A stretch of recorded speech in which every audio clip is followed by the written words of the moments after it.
Kickoff is away after Simpson marches down the field on the first possession of the contest. However, that kickoff sails well out of bounds. And the Bearcats will start at their own 40. Very favorable position for the Bearcats' first touch here on the offensive side of the ball.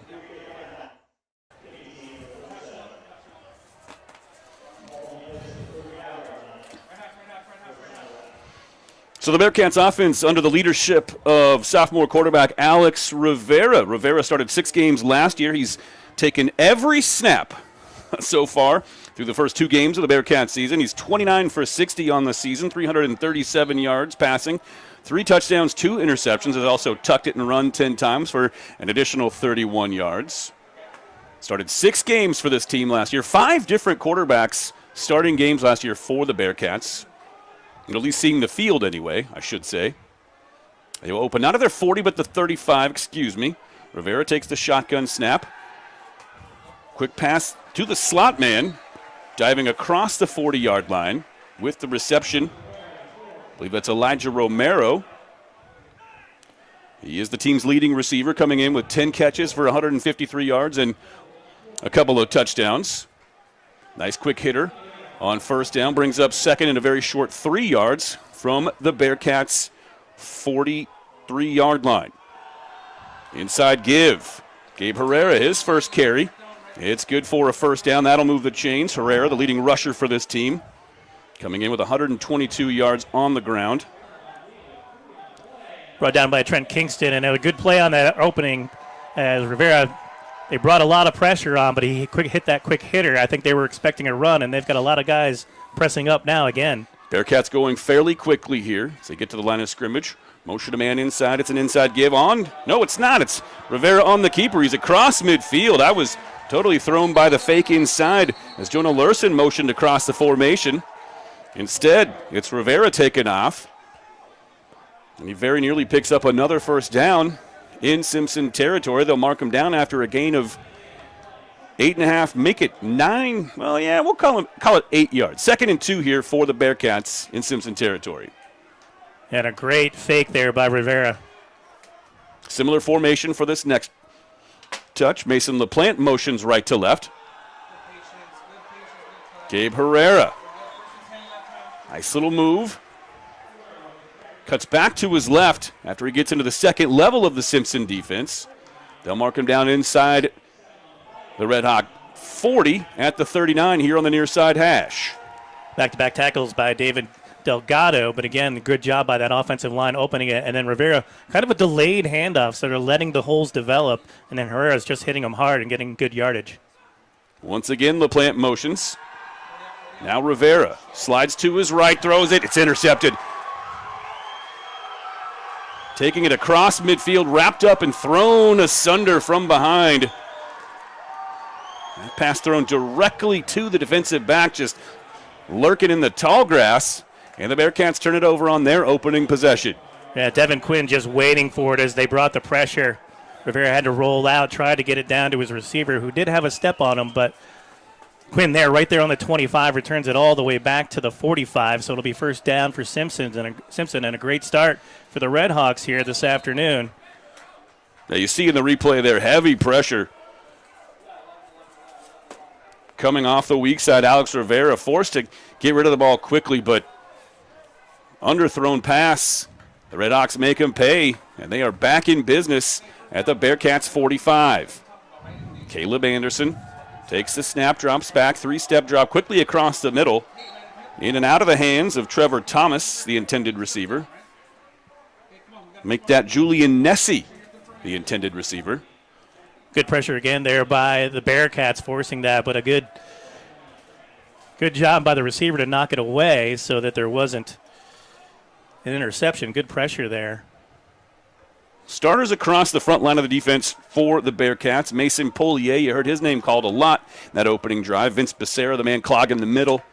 A nose tackle. Shride Raj, the defensive end for this Bearcats team. He's off to a nice start to his season. Meanwhile, Caleb Anderson gets rid of it quickly, fires across toward the far side boundary. That's overthrown. So it'll be 3rd and 10 now after a couple of incompletions. For Simpson set themselves up nicely after the turnover in Bearcat territory.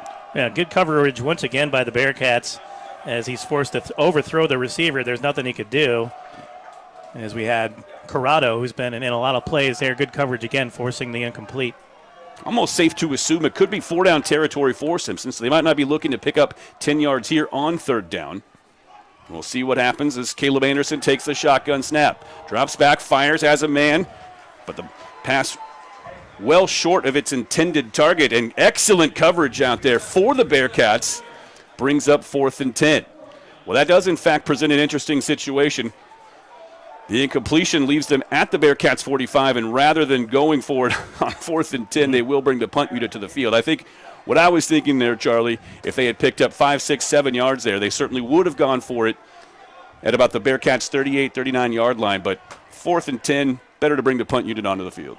Yeah, a little bit of an ask there. But they didn't. Then the thing, too, is on their first drive, 6:24, so they ate up almost the whole first half of the first half. A show to punt from the 45. Spiraling punt, taken at the 5-yard line. Trying to find some room, but excellent coverage from Simpson. Just 1 yard on the return for Joel Gomez. Eric Cabrera tracked him down, made a nice open field tackle, didn't let him get away. He was trying to get around and get to the edge, but Bearcats will be backed up inside their own 10-yard line. They'll start on the 6. They got a ways to go. 5:59 to go here. 7-0 Redhawks, and a little bit of a surprise, I think, to the Bearcats. But certainly. Hoping to get a drive going here. I believe that might have actually been Elijah Romero on the return, but he is unable to get much traction. Fielded that punt near his own 5-yard line. The Bearcats backed up against their own goal line now as they take over. Rivera from the shotgun.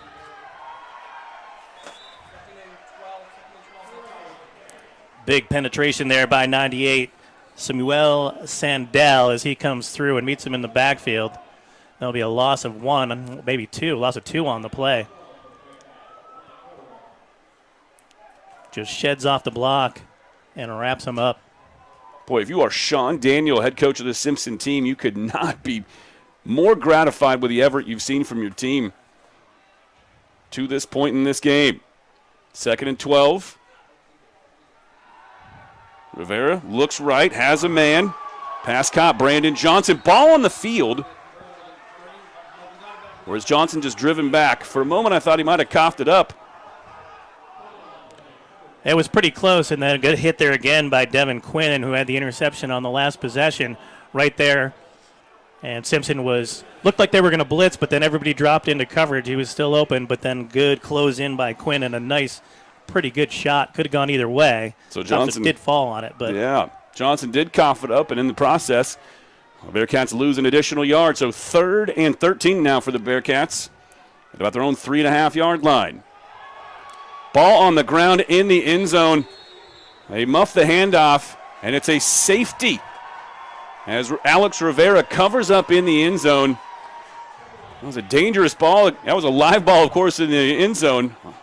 No Simpson defender, I think, realized the ball was on the field, so Rivera just wisely covers up to prevent a defensive touchdown for Simpson. But my goodness, look at this. The Bearcats in an early 9-0 hole. Just a little bit more than 10 minutes gone by in this contest. Well, again, good penetration by that Simpson defense. They get in. They had the running back tackled almost in the end zone. I'm wondering if he ripped it out. I'm wondering maybe he just tried to get it to somebody else and hope for the best because it was going to be a safety either way, I think. But then, yeah, you said the ball was on the ground. I think Simpson thought that he already had the runner down, but either way, Rivera dives on it. But same result, and then now Willamette's going to have to give up the football on the safety with 4:38 to go. One of the things that we talked about in the pregame was that this Bearcats team was very well rested and probably a little refreshed coming off of the bye week. Now, the flip side, the converse of that, is that sometimes you're a little rusty off of your bye week, and maybe that's a little bit of what we're seeing so far in the first quarter for this Bearcats team as they now trail 9-0 against this first-year program from Simpson.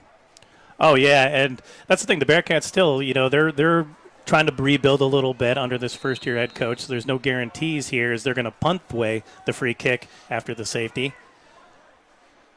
And as Coach Williams said, there's a lot of talent, a lot of speed on this Simpson team. Free kick from Beswick Seidel. Taking about the 35. This is Raymond Corral, still on his feet, fighting his way across the 45. Finally brought down after some tough sledding. About a 10-yard return on the free kick. Remember, after a safety, you still have to kick it away to your opponent. So Simpson gets the 2 points and possession. And good field position as well, as they're going to start off again right near midfield. Not a lot of changes in their personnel. They're going to come out Ezekiel Anderson in the backfield along with Caleb Anderson, the quarterback. So all Simpson here in the early goings in Salem. Caleb Anderson fakes the handoff, rolls to his right, has a man here on the near side, dumps it off for Trevor Thomas in the flat. He's taken down near the Bearcat sideline outside the numbers, but not after. A nice little gain into Bearcat territory. And a couple of the Bearcats slow to get up, one of them being Hogan Smith, as I think he collided with another player who's coming off the field. Can't see his number quite yet, but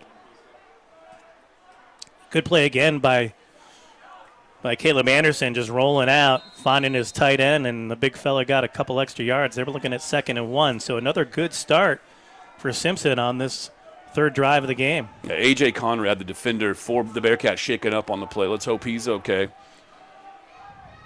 So 2nd and 1, another play in plus territory here in the first quarter for Simpson. Caleb Anderson takes the snap. Quick throw. Far side flat this time, intended for Joel Gomez. But that throw sails well over his head. And all these incompletions just seems like Anderson's just a little too hot with the hand, a little too heavy, overthrowing his receivers. But a couple times it was really just to prevent an interception. It's either my guy or nobody. And they'll be looking at 3rd and 1. We'll see if they try. They've had success with the run, both with Caleb and Ezekiel handling the ball, so we'll see what they go to here. Yeah, little harm done on 2nd and 1. You still have 3rd and even 4th and 1 if you want it. Big play here for the Bearcats defense from their own 45. Design run this time for Caleb Anderson. Makes the first man miss, dives up and over the defender flying at him, Landon Waters. Waters will get credit for the tackle, but not before Simpson moves the chains again here on their 3rd touch of the day. And the Bearcats just 4 men up front. They got pinned off on the side. Good block by number 55, Parker Valderrama, and that gave Caleb Anderson just enough room before he was brought down by Waters. But like you said, first down as they continue to move the sticks. From the near side hash, Caleb Anderson waits for the snap. Ezekiel Anderson standing to his right. Handoff to Ezekiel Anderson. Cuts right across the 40. Moves it down to the 35. Where he's brought down by La'alike.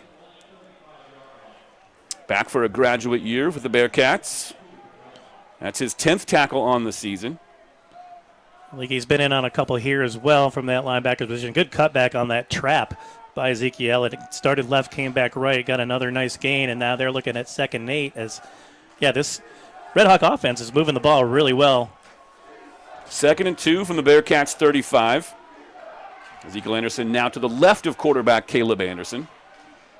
Caleb takes the snap. Little RPO action, dumps it off in the flat. First man misses. It's Trevor Thomas thundering down the field. Gets outside the numbers. He's brought down near the far side boundary, but not after another big play. That gains 12. And once again, Simpson continues to be very efficient on the offensive side of the ball. Oh, yeah, just catching that ball in the flat and using that big stiff arm. Gets pushed out of bounds by Hogan Smith, but again, another first down as Simpson's just really taking what they're given, and it's what the Bearcats are going to let them have and give them those short passes, but then they're getting the yards after the catch. Fresh bodies on the field for 1st and 10 for either team. 3 receivers here to the near side. He'll fire to one of them. It's Nate McDowell Monticelli on the reception. He's immediately snowed under by Salah Hill in coverage. 5'9" junior from Norfolk, Virginia, making his first tackle on the day. Short gain of about 3 yards. They'll set up just outside the 20. So Simpson knocking on the red zone door yet again. And another quick hitter, good coverage as well, but threw it right down to his knees, so he had to go down and get it, but gained a couple yards on it either way. Moving down toward the 1-minute mark here of the first quarter. 2nd and 7 for Simpson. Caleb Anderson awaits the snap. Short drop. That ball deflected at the line of scrimmage, if I'm not mistaken.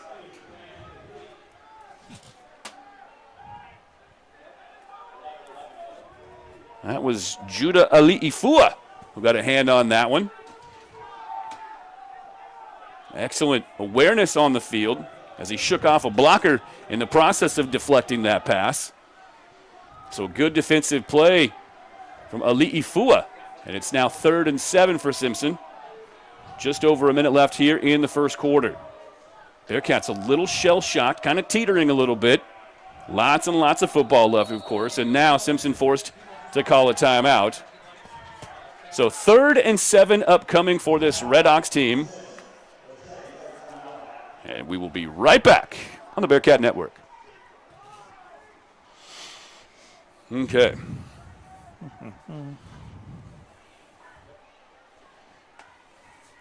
If you can, try to get a look at how many defensive backs we have on the field for this upcoming possession. Okay. And then you can come in with that, like especially if it's an incompletion. I mean, in any event. But yeah, look at how many we drop into coverage.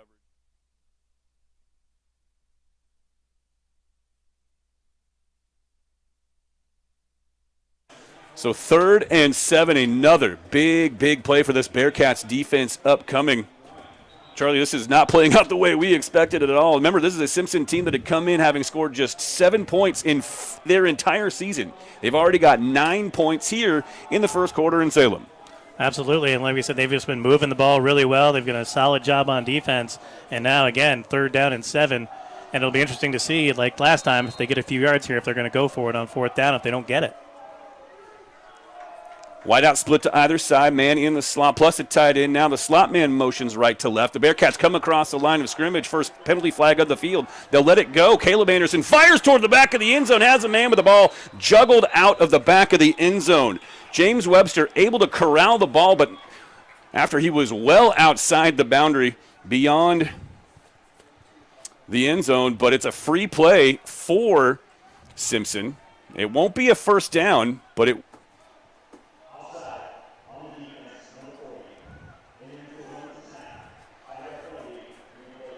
That's a heads-up play from Caleb Anderson, who knew that they had a free play. The defender jumping.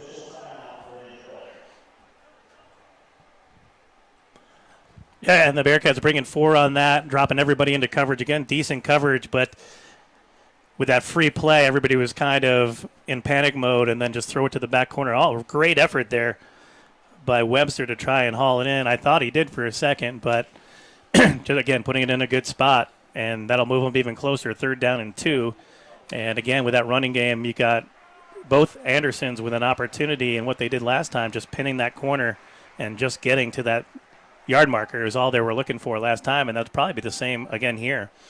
In fact, it's James Webster who is the injured player they're helping off the field. He was the intended receiver who was able to haul in that pass eventually, but after he was well out of bounds beyond the back of the end zone, I don't like speculating, Charlie, about injuries, but I have to assume that's a cramp. He put a spectacular effort to get to that ball, and then he's just coming back to the line of scrimmage, and he must have just kind of cramped up a little bit. That would be my assumption anyway. In a moment like that, he wasn't hurt on the play, obviously, as he turned around and tried to let the official know that he had the reception.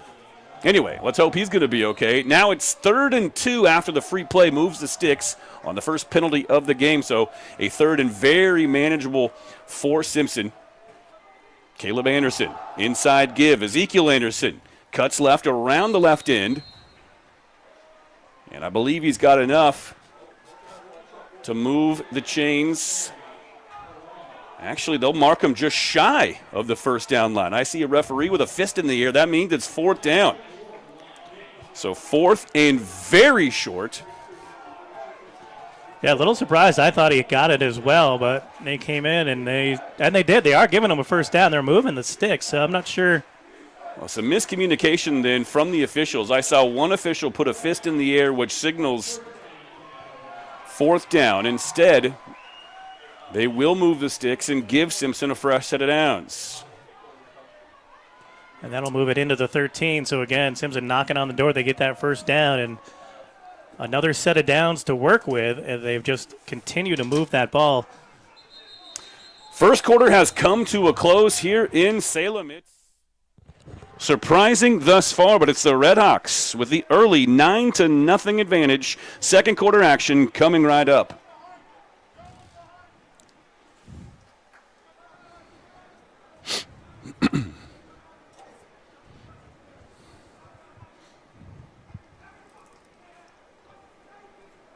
I hear some salty language down there through the headset.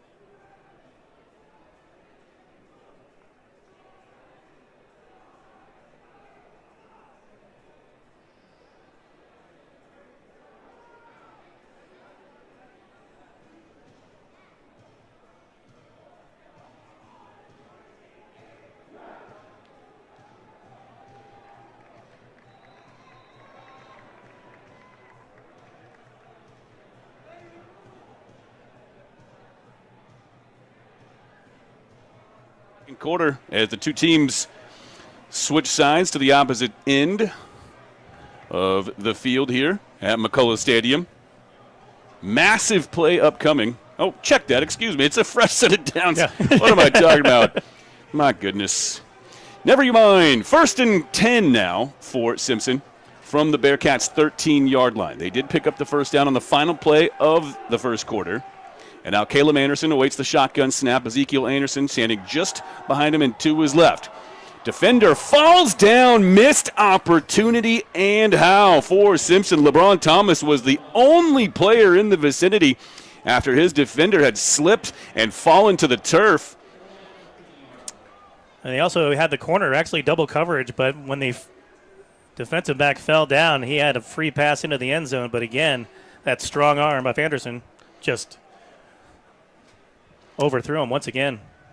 LeBron Thomas not taking the best route toward that ball as Anderson tried to lead him to it, but put a little bit too much on it. Could have just feathered it out there to him in that far side flat. Instead, 2nd and 10 now for Simpson. Caleb Anderson takes the shotgun snap, rolls left, fires behind his intended receiver.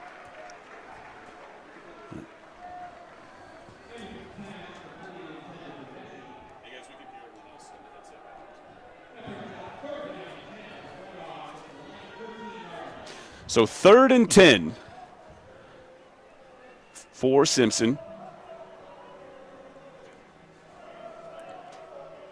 And again, a good stop there is, this Willamette defense pretty solid inside the red zone. Simpson's been able to get into the end zone on one of their drives, their opening drive, which took almost half of the first quarter. Now trying to knock on the door again.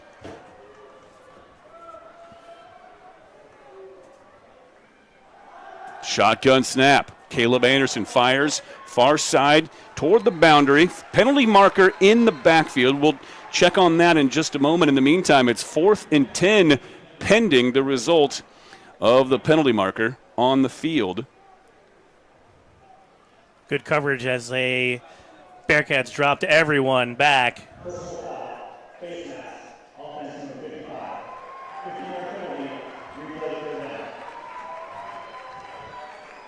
Well, that's a costly penalty for Simpson. Their first of the game. They played a very clean first quarter. That's the first time they've been penalized in this game. It'll push them back all the way out near their own 30-yard line. In fact, they'll mark it down at the 28 now. So effectively taking them out of field goal range. And they haven't been able to go deep with their passes. They've done a nice job hitting a lot of stuff underneath and letting the receivers run, but not a lot of deep connections. 4 wides on the field. 2 to the near side, 2 to the far side. Anderson drops, fires toward the end zone. That pass nowhere near the intended receiver. And it will now be 4th and 25 from their the Bearcats' 28-yard line. So the Bearcats' defense stiffens. And it looks like they'll bring the punt team out, so they don't have to, or maybe they're going to try a field goal maybe. Yes, they are. So they're going to try a 44-yard field goal. Well, Michaud is 0 for 2 on the season. Both of his misses are from beyond 40 yards, one of which was blocked earlier this season. So they've got faith in him. They've tried from this distance a couple of times this season. They'll mark it down right at the 45, so it's a 30 at the 35, so it's a 45-yard try. And that one's blocked. Not sure who got a hand to it, but this is Landon Waters streaking down the sideline, scoops up the blocked field goal, races to the end zone, looking for the indication from the referee. No markers on the field. It is a blocked field goal and special teams touchdown for the Bearcats. And that, Charlie, is the very kind of thing that can completely turn the tide in a football game. Well, they brought everybody. I think it was Salah Hill that got on it. I'm not positive, but I think he was right there, and he was chasing the pack down the field. And again, in a nice couple of blocks ahead to spring the return, and now huge momentum shift for the Bearcats, as not only did they stop the touchdown drive, they stopped the field goal and got 6 points on the other end. The block, the scoop, the score. The only question is whether Landon Waters stepped out of bounds, and he had a referee trailing him the entire way. Waters kept both feet on the field, took it to the house, and the Bearcats back in this game after they were set squarely on their heels for the game's first 15 minutes. Second quarter has been an entirely different story for this Bearcats team, and I'll tell you what, we heard head coach Eric Williams really lay into his team during that quarter turnover. You could hear him, the passion in his voice through the headsets all the way up here up top. Eric Williams let his guys know, look, this is no time for shenanigans. We need to play some football for the next 45 minutes because for the first 15, we've kind of been going through the motions. I need more passion, more fight, more fury, more guts out of every single one of you, and that is what they just did. Absolutely, and I agree. I thought he stepped out of bounds, but it was actually the blocker, and I'm pretty sure it looked like it was Woods that made a big block to spring him for that extra 10, 20 yards, and exactly. So Eric Williams, a motivator, he got his team going. They brought the house. They brought everybody on that block attempt, and Simpson just had no answer for it. Well, I'm sure they probably had already – I'm sure it was in the scouting report that one of Michaud's attempts had been blocked on the season already. And so they probably knew exactly which gaps to fire through and try to get some good penetration and get a hand up in the air to block that kick. You knew it was going to be a low-driven kick at that distance. Wasn't going to have a ton of air underneath it. He was hoping to just fire a missile right at the uprights. Well, he did exactly that. However, it was blocked and scooped in return for a touchdown by Landon Waters and the Bearcats. Right back in this contest, 9-7. Short kickoff taken at about the 23, bouncing it here to the near side. This is Dominic Ruff on the return. Couple of guys getting up close and personal, just making friends, just exchanging pleasantries here on the Bearcats sideline. Yeah, Ruff ran into a welcoming committee. And it was like, and it's funny, the guy that was given to the most isn't even playing. So but he was like saying, hey. But I don't know, that was a pretty nice return. And indeed it was. And the Bearcats do that kind of short bloop kick that comes inside, drops right inside the 30-yard line. So good field position again for Simpsons. They'll come out on the 39-yard line, and Ezekiel Anderson along with Caleb Anderson in the backfield. Called a return of 17 for Dominique Ruff. Sets up Simpson with good field position. As Charlie mentioned, at their own 39. Caleb Anderson takes the shotgun snap, hangs off to Ezekiel Anderson, who's brought down in the backfield instantly. Excellent penetration that time for the Bearcats. Javi Rodriguez.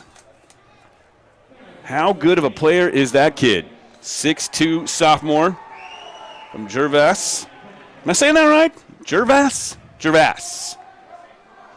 Not sure. Little town right up the road here.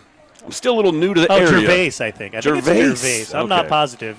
I'm from Pennsylvania. I don't know. All right. A couple of outer-towners up here in the booth. Don't mind us. And a false start penalty ahead of the play. Tried to tiptoe out of it, but it was a little too late.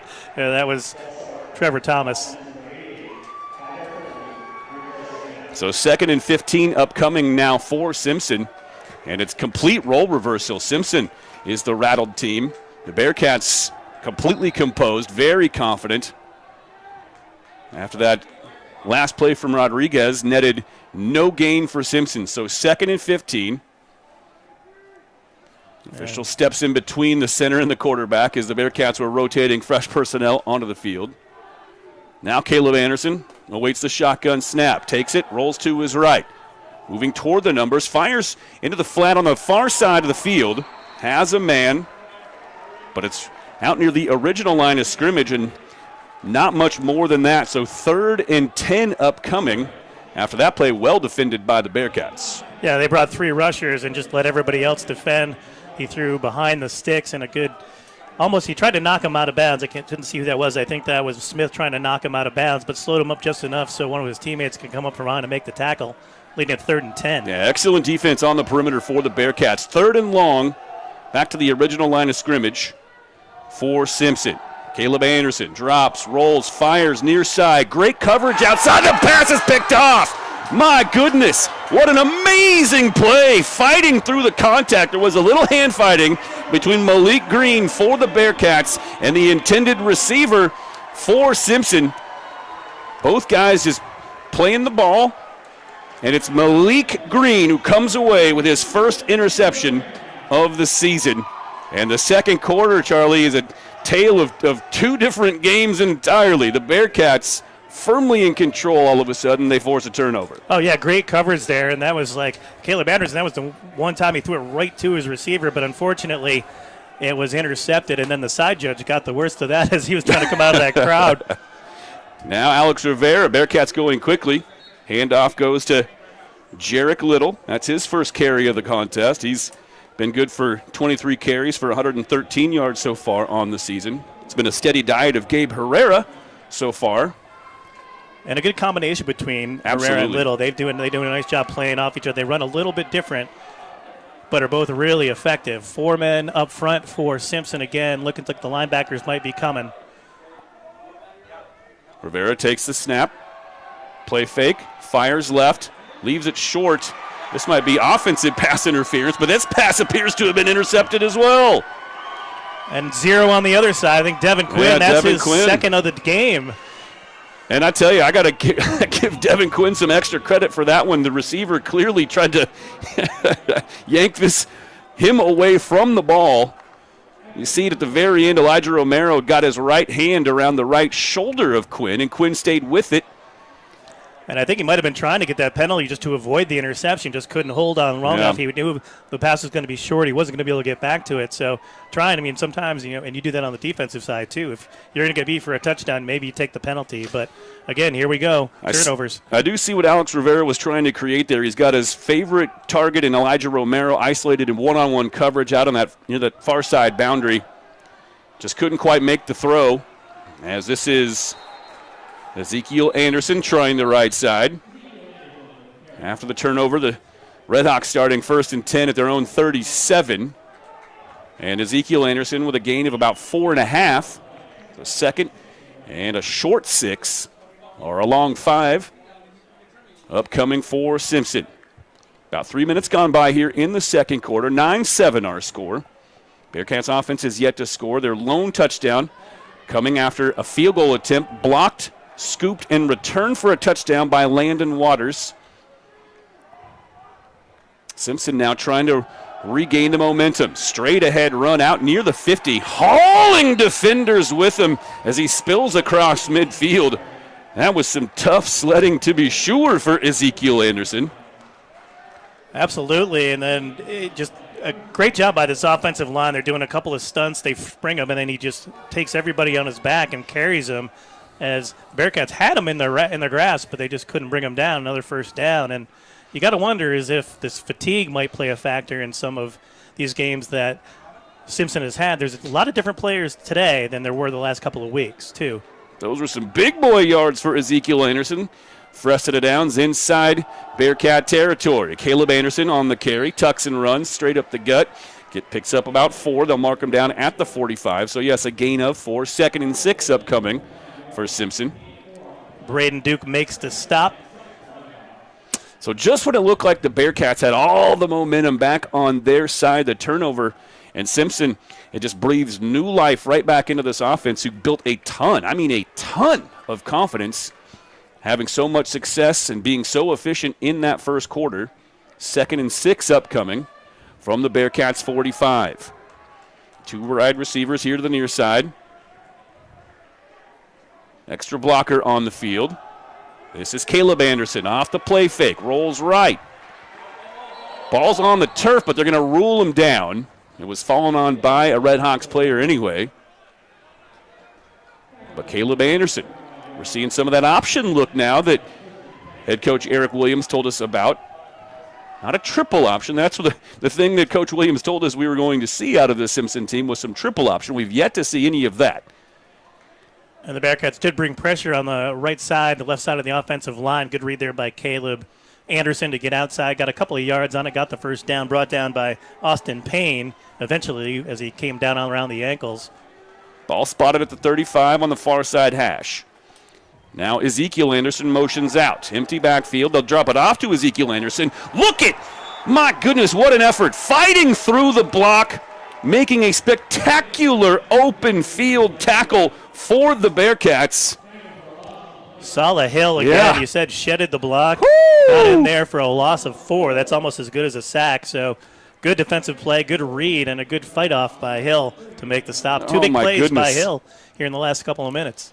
That is utterly spectacular. Solid Hill just throws his defender, his blocker aside, fights through it, drops the runner in the open field. Beautiful job taking him down, wrapping up, finishing the tackle.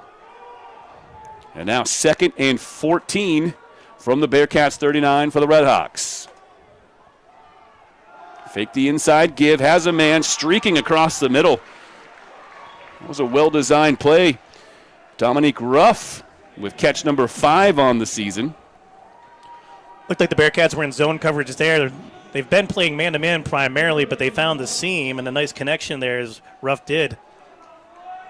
Get right across the middle, big gain, 3rd and 1. They stop him from getting the first down.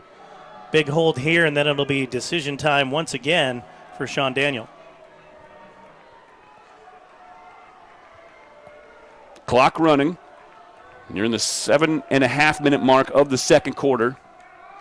3rd and short. Caleb Anderson tucks and goes. Tries to fight his way toward the line to gain. Did he get there? We'll see. They will, in fact, mark him across the line to gain. So the first down. For a moment, it looked like they might have bottled him up in the backfield, but Caleb Anderson fights through the tackle, falls forward, and just does enough to move the chains. Fresh set of downs for Simpson here at the halfway point of the second. And I think it was John Williamson who got penetration there. He got him in the backfield, had to put a pretty good lick on him too, but again, just kept driving to get the first down. 2 wide to the right, 1 to the near side. Anderson takes the snap, hands it off. Ezekiel Anderson cuts left, around 2 defenders, works his way toward the boundary inside the 10. What a move from Ezekiel Anderson. He lost everyone. What a cut. Yeah, brought down by Woods eventually, but again, and that right side of the offensive line just pinning the Bearcats in a big hole. Got sprung, and then another big block by Joel Gomez down the field. You'll see that right here, just holding up the defender just enough so we can get around the edge. And now, again, knocking on the door are the Red Hawks. Ezekiel Anderson with the jump cut and then the acceleration around the end, and it's 1st and goal for Simpson. Caleb Anderson keeps it, has some blocks, gets to the end zone, touchdown Simpson. So another well-designed play for Simpson in tight after Ezekiel Anderson set them up at the doorstep, and after the turnover that took the momentum that Willamette seemingly was building, Simpson answers the call, marches right down the field, 61-yard drive, results in a Red Hawks touchdown. And that's what Coach Williams was concerned about, the ability of Kalen Williams to get outside and run. They brought everybody a lot of pressure up the middle, but he found the edge and all the way to the end zone. PAT up and no good. They will wave that one off. That's the first miss on the season. Granted, there haven't been a lot opportunities. That is just the third touchdown of the season for this Red Hawks team, but that's twice as many as they had going into this game. Charlie, this Red Hawks team came to play. There's no question about it. They did, and like I said before a few minutes ago, my only thing to think about is, you got Anderson and Anderson really doing the brunt of the work. I haven't seen a lot of changes in the offensive line. I haven't noticed, but I wonder if we get to the second half if we're going to have some kind of fatigue factor, and maybe that's what's happening in their games. I don't remember what the breakdown of their scoring was, but I got to believe if the Bearcats, and we talked about keeping your composure and with Coach Williams and not letting things get you down, just play the game, and I think that's what they're going to be here, and just keep grinding out. 8-point game, you're still in it. Everything is still in pretty good control, so just hold on, wait for your moments, and then make the plays when it's your turn. The flip side for Simpson, too, they've played pretty well defensively as well. Remember, this is a team that's given up 57.5 points per game coming in, just 7 points on the board, as we have now moved it close to the 6-minute mark of the second quarter. The Bearcats, if they're going to get to 57 points today, they got a lot of work to do. and we've talked about that, too, with Coach Williams. They didn't play they played some legitimate programs, too, at Simpson. They have some real good D3 teams that they've gone against. So they are not shying away from tough competition. A much better kickoff this time, fielded right around the 10-yard line by the Bearcats. Big lick out near the 25. That is Raymond Corral with a very, very tough tackle. The Bearcats will start the drive at their own 26-yard line, about a 15-yard return. I think that was Hooper on the return, and he took a lick. Bearcats decent field position, however, coming out outside the 25-yard line. 6:08 to go. It will be Jarek Little, the tailback, in the backfield next to Alex Rivera. He takes the handoff, tries it straight ahead, moves across the 30, wrestled down at about the 31 on the near side hash. So a nice little gain of 5 yards. Sets up 2nd and 5 now for the Bearcats at their own 31. Under 6 to play now here in the first half. Bearcats trail 15-7.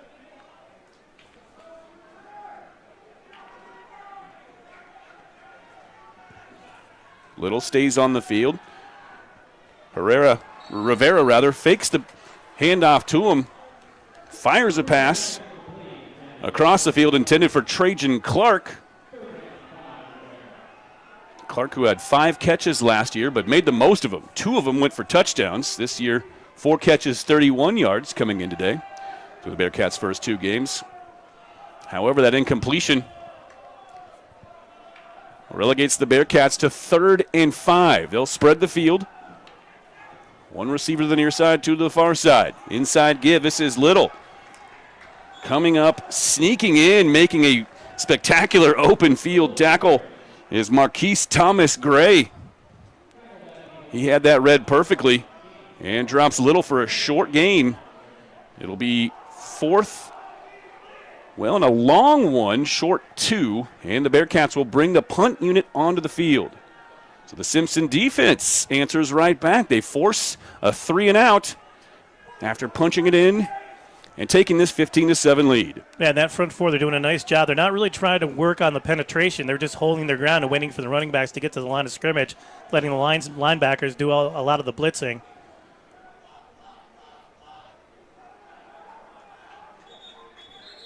And we'll have a stoppage here.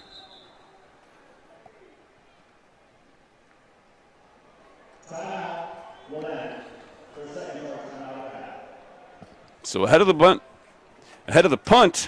the Bearcats take timeout. We'll be right back on the Bearcat Network.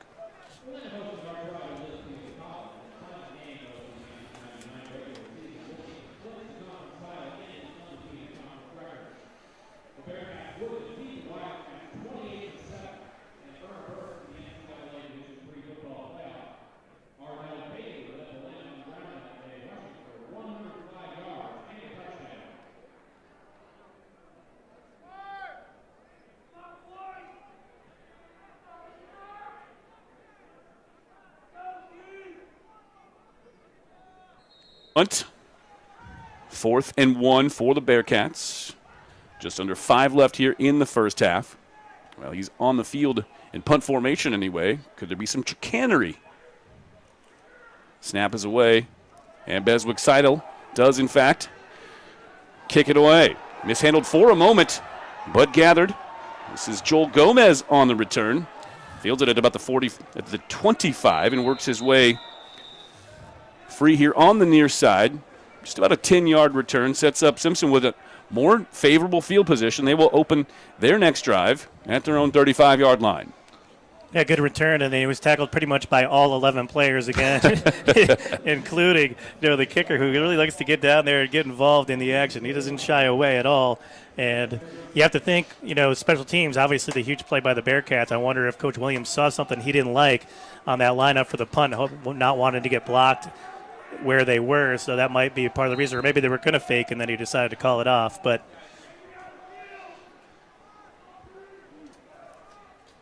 actually spot him down at the 36, so it's from there that Simpson begins their next drive. Caleb Anderson on the fake. Dumps it off underneath. Little safety valve option here on the near side. Trevor Thomas wrestled out of bounds after a short gain. 2, maybe 3 on the play. They'll spot him down at the 37, so 2nd and 7 upcoming for Simpson. Brought down by Woods and Waters on the outside. Make it a gain of 1. Simpson with 19 minutes of possession so far to the Willamette 6, so they've had some long, sustaining drives. Fortunately, they really haven't been able to punch it in. The Simpson offense has been very efficient so far today. They're already threatening their season average for yards per game. Good penetration, but it sets up the screen here on the near side. Good pursuit following the receiver. That is Donovan Castillo reeling it in. After a short gain, he's pinned down. Picks up 2 on that play, so 3rd and 7 now for Simpson, as we are under 3.5 minutes left here in the first half. Good job by Raj to get out there and make that stop, as they had a lot of pressure. The screen pass, good weight by Caleb to let him come in, but only a short gain. Caleb Anderson from the shotgun. Ezekiel Anderson to his left. He'll fire to the right side. Immediately dropped and covered up. Another spectacular open field play from Salah Hill. He's been everywhere for this Bearcats defense. Has an interception on the day. And they're going to be 3, maybe 4 yards shy of first down yardage. And it looks as though the Bearcats have forced a 3-and-out as the punt team now on the field for Simpson. That was a big defensive stand for the Bearcats with time winding down here in the first half. Gabe Rivera back deep for the Bearcats. Stands at his own 20. Kick is away. It's a short one. Fair catch called for. Rivera able to cover up on the numbers on the far side. It will be Bearcats football at their own 29 with 2 minutes and 15 seconds, and I believe just 1 timeout left to work with. Yeah, a lot of pressure there. Cabrera for the Redhawks. He didn't want to give up the football. He thought it was his, but a good job to cover it. And the Bearcats will take over here. 2:15 to go, so we're going to have a 2-minute drill for the Bearcats here to close out the first half, trailing 15-7. They want to get some points on the board. Even if they can come out with a field goal, I think that's got to make you feel pretty good going in and making it a 1-score game. Well, it's a 1-score game now, but making it a little bit closer of a 1-score game.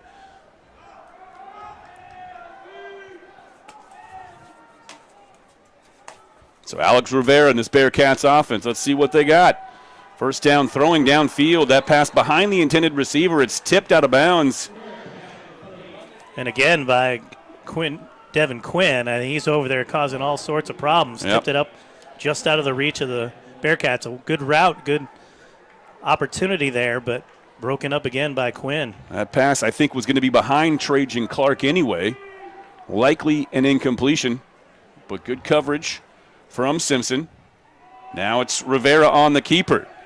Scrambles outside the numbers. Knocked out of bounds as he reaches the line to gain. Gain of 12 yards. Make it just an even 10. They will spot him out at the 39. So right at And look, the first down marker. And this is a new thing in college football this year. I'm still getting used to this, Charlie. I'm not used to 2-minute warnings in the college game. Gives us a chance, though, to talk about what's coming up at halftime here at McCulloch Stadium. It's a pretty special day here. The 1999 football team celebrating its 25th anniversary. They are here on hand. A lot of the guys from that team. They've athletic director Rob Passage did a very nice job assembling that team. There's a pretty, I think, special complement of players here from that squad on hand here this afternoon. They're going to be honored on the field at halftime today. So very good to have all of that squad here with us in Salem this afternoon on what is turning out to just be a beautiful day. This isn't exactly a textbook football day necessarily, especially one that you would think of in late September. it's kind of a little tweener day. It's like fall, but the end of summer. It's not too hot, not too cold. It's probably a pretty nice day to be playing, but again, that might take its toll on the hydration of some of these guys later on. Alex Rivera with a fresh set of downs to play with. Takes the snap, hands it off. Nice little move. It's Gabe Herrera, his most trusted tailback option, or at least the most used anyway, fighting his way to midfield, and it's another first down for the Bearcats, who will go very quickly right at the 50. Rivera ready for the snap. Inside give. Straight ahead into Red Ox territory. It is Gabe Herrera again. Spills across the 45. Brought down after a gain of 6. They'll mark him down at the 44. 1:35 left in the first half, and the Bearcats trying to build a drive here in the waning moments of the first half. Rivera takes a snap. Another handoff for Herrera. Fights his way to the 41. Actually marked down at the 42. 1:15 to play here in half number one. So third and very short for Willamette. 3rd and 1.5, call it. Everyone settles into their spot on the field. Elijah Romero at the top of the formation. It is on the hesitation move. Gabe Herrera moving the sticks. That'll stop the clock for a moment with 55 seconds left. At the 39-yard line of Simpson. Clock restarts. The play signaled in from the sideline. 45 seconds left now. Rivera with Herrera to his right. Takes the snap. Drops back. Now steps up. Slides to his right. Fires downfield as a man, but the pass just out of reach of Elijah Romero. Good coverage downfield. Applied by Kai Santos for the Simpson team. And that'll stop the clock with 32 seconds showing. And a second down upcoming for the Bearcats. And that 2-minute timeout definitely helped head coach Eric Williams. They got one left, so they've got to figure out when they want to use that, where they want to use that. Definitely still run heavy on this drive, trying to get one, hoping maybe they can break one free. But now they're pretty much relegated to throwing the football, moving the receivers around. Romero will reset at the top of the formation. Here on the near side, it's Trajan Clark. 4 wides on the field. Romero motions in. They dump it off inside. It's caught, but it's a very short gain to Elijah Romero, and it's going to force Eric Williams to burn his final timeout with 20 seconds. With 26 seconds left here in the first half. So a very short gain on 2nd and 10, Charlie. It's 3rd and 8, 26 seconds to play with. What do you want to do here? Well, you got a decent kicker, so you definitely want to try to get something. You got to get a chunk play. You got to maybe try to get inside the 20-yard line at least. Set yourself up for maybe another touchdown. No timeout, so you got to go to the sidelines. You can't really run it up the middle. You're pretty much limited here unless you want to go for a big play into the end zone. Maybe try a couple of shots on 3rd and 4th down to get it there. But it's going to be interesting to see what they call here coming out.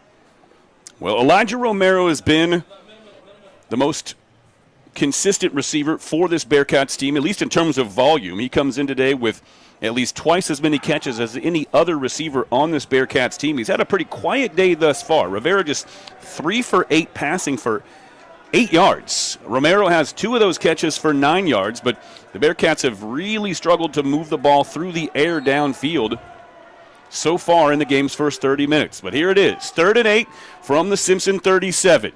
26 seconds left. The Bearcats out of timeouts. Rivera drops back, fires across the middle, has a man, gets to the boundary, late hit out of bounds. Will they flag it? They will. Elijah Romero was the receiver. That's catch number 3 on the day for Romero. He fights forward, had first down yardage, was marked out of bounds right at the line to gain at the 29, but it'll be half the distance to the goal line from there, but it's nearly a 15-yard penalty anyway, as he was marked out at.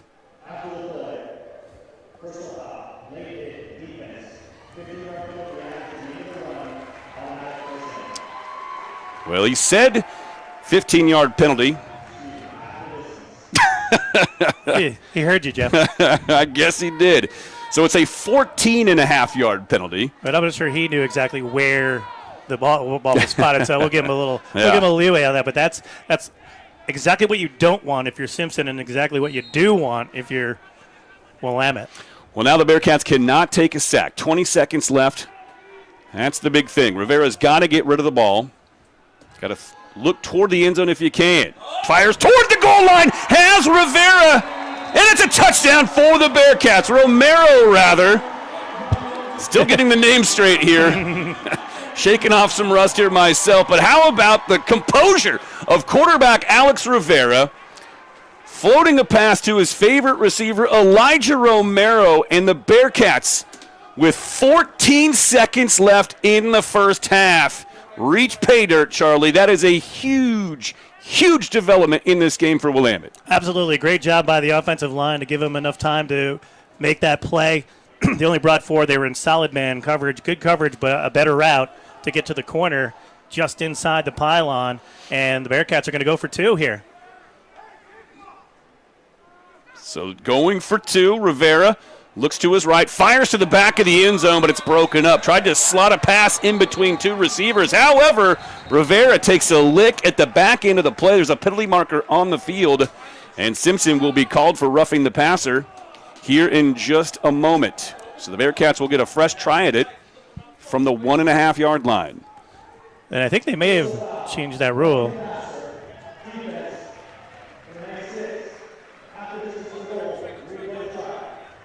And I don't think you can take this on the kickoff anyway, not that the Bearcats would in this situation, but I think a penalty on the extra point, you have to take it on the extra point. Good job there by Rivera as you see the replay. He had him there, he just couldn't get in there quick enough. Well, this opens up the whole playbook. You can run, you can throw, you can do whatever you want. You can RPO from here. We will see what the Bearcats have in mind. Motioning across is LaPlante. Inside give, it's Jarek Little. He's wrapped up in the backfield. They are not going to get the 2-point conversion. Rivera turns hands off, and almost instantly, penetration into the backfield drops Jarek Little before he got anywhere close to the goal line.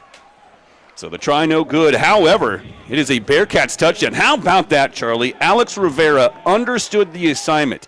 No timeouts left, 20 seconds left. You have to throw the ball to the end zone, and that's exactly what he did. And on the previous play as well, they've had a nice route, got him out to the corner, and got that gift of that late hit, and that's a huge advantage.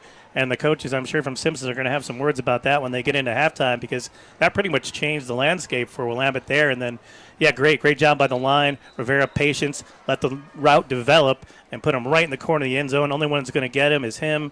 And now 1-point game going into half, and he got the momentum. Elijah Romero with his 4th catch of the day had the 2 big plays there in the closing moments of the first half. Alex Rivera had struggled to throw the ball downfield, but he found his safety valve, his most trusted receiver, Romero. Back-to-back plays. The Bearcats punch it in just under the close of the first half. It's a 15-13 contest now as they squib the kickoff down the field, bouncing off a couple of defenders, and actually Simpson will have about 10 seconds to work with near midfield. We'll see if they want to try something cute here. They may just take a knee and call it good, be satisfied with that 2-point lead heading to the break, but they do have field position to play with if they so choose. Yeah, good play by the shortstop to pick up that that ground ball, and then he got a couple of good yardage. So it'll be interesting. Yeah, see, there's 6 seconds on the clock. Probably time for one play. I don't know if they're going to want to take a knee, if they're going to go for it. They look like they're not looking into a tight formation. They look like they're going to try and get a touchdown here. Well, we'll see how the Bearcats respond personnel-wise on the field. They will line 3 down linemen up, 2 wides to the far side. And it's just an inside give to Ezekiel Anderson that will likely bring us to the end of the first half, and it will. So, 30 minutes in the books, Charlie. 15-13 our score. This one isn't quite going the way we thought it would, but you know what? It just makes this game that much more compelling. Folks, we're going to take an extended break here on the broadcast, but please rejoin us in about 20 minutes. Second half action between Simpson and Willamette is coming up here in just a little while on the Bearcat Network.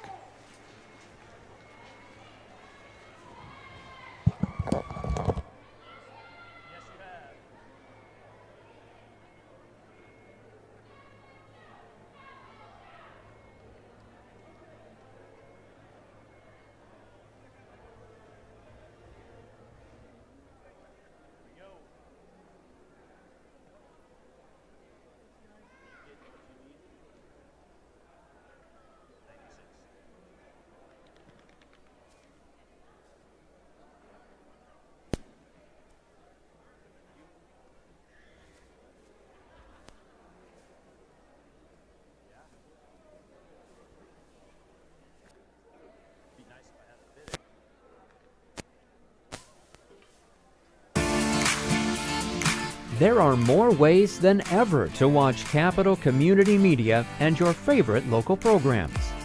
No cable, no Roku, no Apple, no problem. Go to capitalcommunitymedia.org. Click on TV. Choose the channel you want to watch, 21, 22, or 23. See the full day schedule to watch live or search for a program to watch on demand. Find us at capitalcommunitymedia.org. Give it a watch.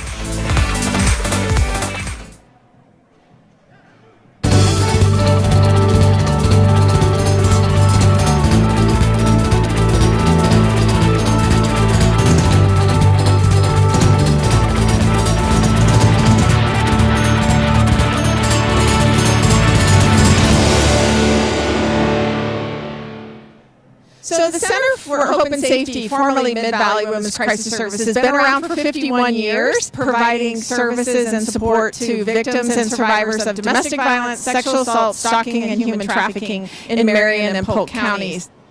I've been the executive director here for 27 years, and in our former office I had a big door, and I used to put sticky notes on the back of it when I would hear things that survivors needed: housing, job training, supportive services, and I had a whole array of sticky notes. And when we had the opportunity to buy the Greyhound bus terminal, it was a dream come true of these are all the things that we could put into that. A lot of partners came together to make Hope Plaza a reality. We were incredibly blessed to receive over $8 million from lottery bonds and the State of Oregon General Fund. And we had the Appropriations Committee for the federal government provided $2 million. And we also have foundations that came alongside of us, and then, of course, community donations, which are so critical to the work that we do. And so we're just honored to have so much support to make Hope Plaza a reality. Hope Plaza is more than just a building. It's a symbol of hope and renewal. It's fitting that it stands on the side of an old Greyhound bus station. Once a safe destination for weary travelers, it is now a sanctuary for survivors beginning new journeys toward a brighter future. So there's 20 fully accessible, affordable housing units. And when I say affordable, today affordability for most survivors, they cannot afford it. So this is truly low-income housing. They'll only pay 30% of their income for these units. And then we decided that we're paying all the utilities, broadband, and laundry. At a time when so many Oregonians are struggling to find affordable housing, the creation of Hope Plaza shines as a beacon of what can be accomplished when we prioritize the well-being of our most vulnerable neighbor. Hope Plaza is actually a part of the continuum of housing that survivors need the most, that permanent housing. It's very difficult for them to be able to afford housing, and we've struggled to find enough permanent housing. And then, of course, every unit is fully accessible, and so being able to know that if somebody comes in and has a disability, we're going to be able to have a space for them that they can navigate and be comfortable in. So it really is unique housing, and then all those wraparound services come alongside that and help them to be successful. Now, for those of you that don't know, I'm a Republican and I'm quite conservative, and most of you know that Peter was quite liberal, but we were extremely good friends. And I think what this building shows is what politics can achieve when we work together, and I think that's extremely important.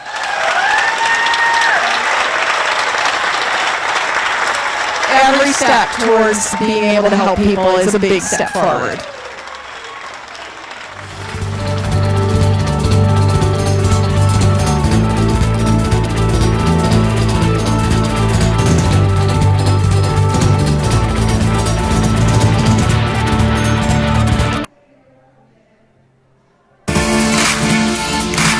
There are more ways than ever to watch Capital Community Media and your favorite local programs.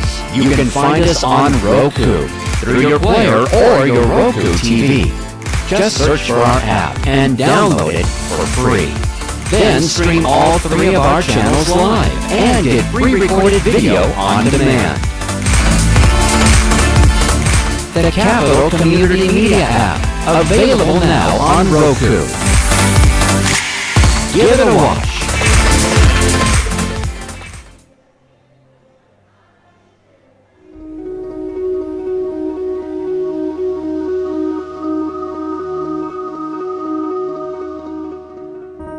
On a Thursday evening at South Salem High School, 3 students, all a part of South's DECA program, facilitated a community discussion on the impacts of fentanyl.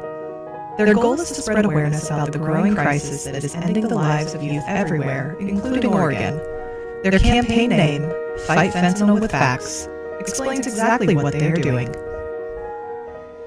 Our advisor, Mr. Dixon, actually brought up to us that fentanyl was a big problem that was coming up in our community. We were looking for opportunities to learn more about fentanyl, and we saw that there was a community conversation up in Beaverton. We met Jennifer Epstein there. She was a great resource, and that's how we got in contact with her. 4 individuals whose work directly faces the fentanyl crisis head-on were invited to educate attendees and to answer questions around fentanyl. One of those speakers was Jennifer Epstein. Jennifer is the Director of Research for the family-run nonprofit Song for Charlie, and she's also Cal's mom. Jennifer shared her son's story and shared what Song for Charlie is doing to combat the fentanyl crisis. My 18-year-old son Cal was a great kid, an average teenager, very well liked, very involved in school, involved in the theater community, a lifeguard. Just seemed to be doing well. He had anxiety, but we were getting all the professional help that we thought he needed, and he seemed to be doing well. He went off to college, spent a semester off at college, came home after the first semester his freshman year, and we found him unresponsive in his bed. He had reached out on Snapchat to get an Oxy, a choice that was certainly a poor choice, but he, instead of Oxy, he got fentanyl and died as a result. Song for Charlie basically is a nonprofit that was created to raise awareness about fentanyl and fake pills amongst youth and parents. Song for Charlie recently, in January of 2023, we were awarded a contract by the California Department of Healthcare Services to create a portal for parents to help parents understand what is going on with fentanyl and fake pills, and to give them resources to educate their kids. And so in September of 2023, we released a new website called The New Drug Talk, Connect to Protect, and it is a website that provides information to parents and really anybody who's interested about what is going on with the fentanyl epidemic, what is going on with fentanyl and fake pills, and gives the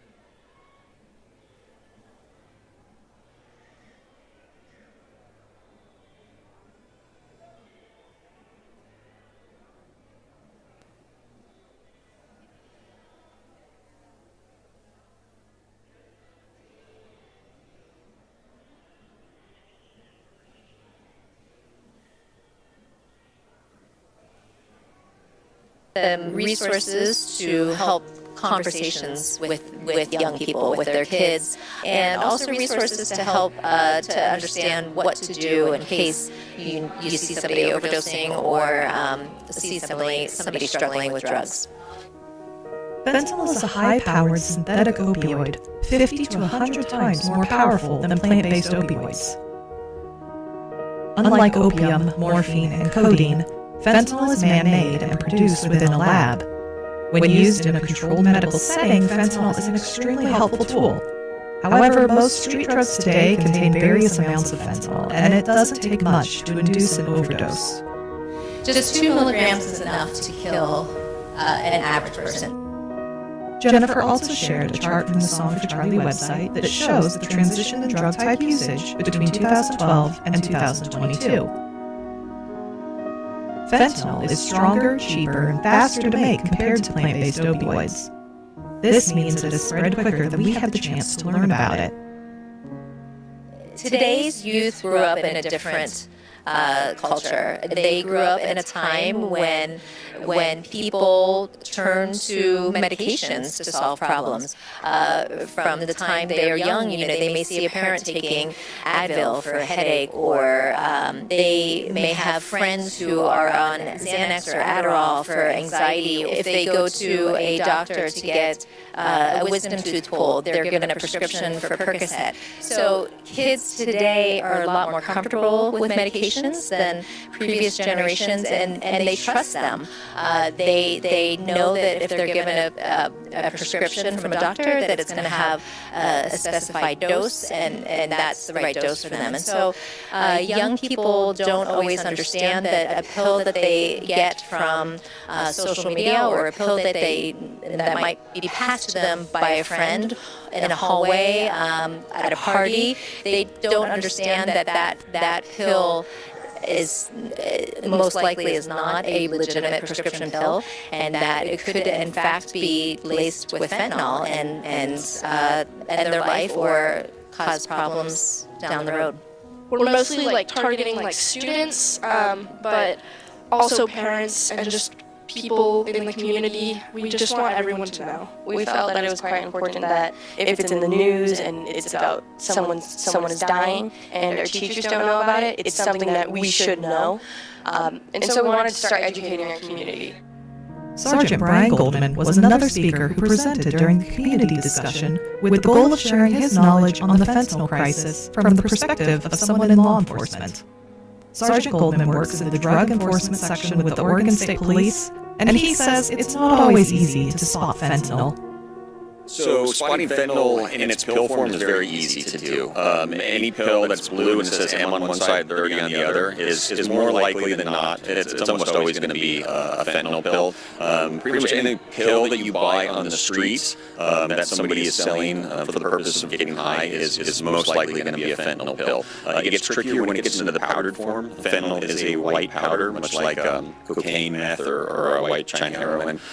So it can be a little bit trickier then to distinguish what fentanyl is versus what some of the other listed drugs are. And we're seeing a lot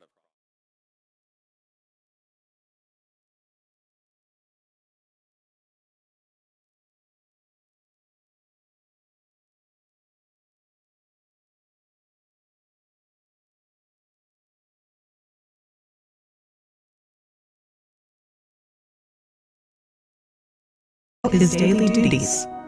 Early in my career, meth was the predominant drug that we encountered on the street. Over the last 4 years, I have seen opioids really start to dominate the market in Oregon. And over the last two, we've really switched from being a heroin state to a fentanyl state. So we're seeing that trend continue, and it's really reflecting in the overdoses that we see on the street too. We have really recognized how many overdose deaths we're seeing across the state as a state agency, and we're adjusting our strategies to focus on fentanyl as opposed to other things with an effort to prioritize life safety so we can work to reduce those overdose deaths. In May of 2023, Oregon Senate Bill 238 was passed, which requires schools to create a curriculum that teaches students opioid education by fall of 2024. Salem Keizer School District, however, has already been implementing new policies to ensure the safety of their students. One of them being that they now keep naloxone, mainly known as Narcan, available for use in case of emergency. Salem Keizer Public Schools nurse coordinator Jody Peterson and Salem Keizer Public Schools registered nurse Denise Proudfoot both explained what Narcan is, how to use it, and what schools are doing to make sure the students who need it get it safely.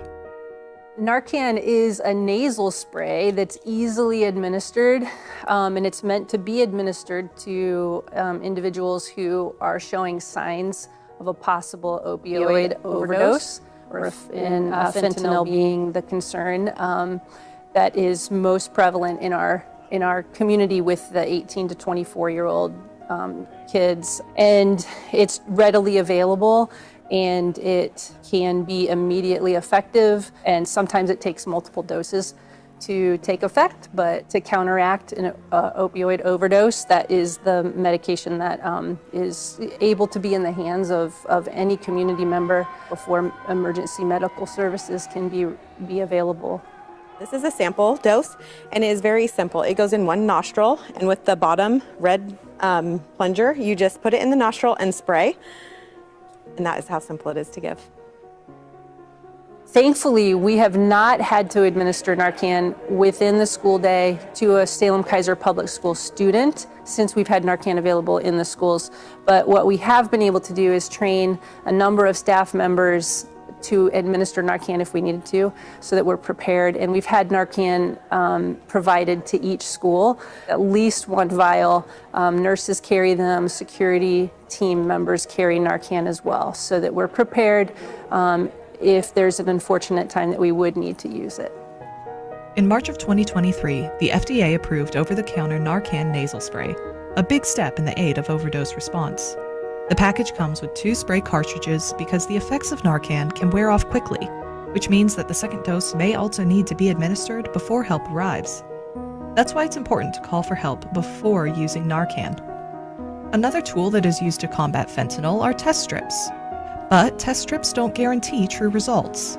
You could test a portion of a pill and it could come up negative, but the rest of the pill could have enough to kill 5 people. Jennifer also explained why it seems that youth today are so comfortable with taking pills of any kind. I think the community needs to understand that the drug landscape is not the same as it was when most adults were growing up, or even the same as 5 years ago, and it is much more dangerous than ever before. A person experimenting with a pill or a powder could lose their life the first time they try a drug. It is very easy for young people to get a hold of a fentanyl pill, sometimes unknowingly. I know of a mom in California who lost her 13-year-old, and he certainly wasn't looking for fentanyl. He had a root canal and was having lingering pain from that root canal. He was online playing video games with some friends.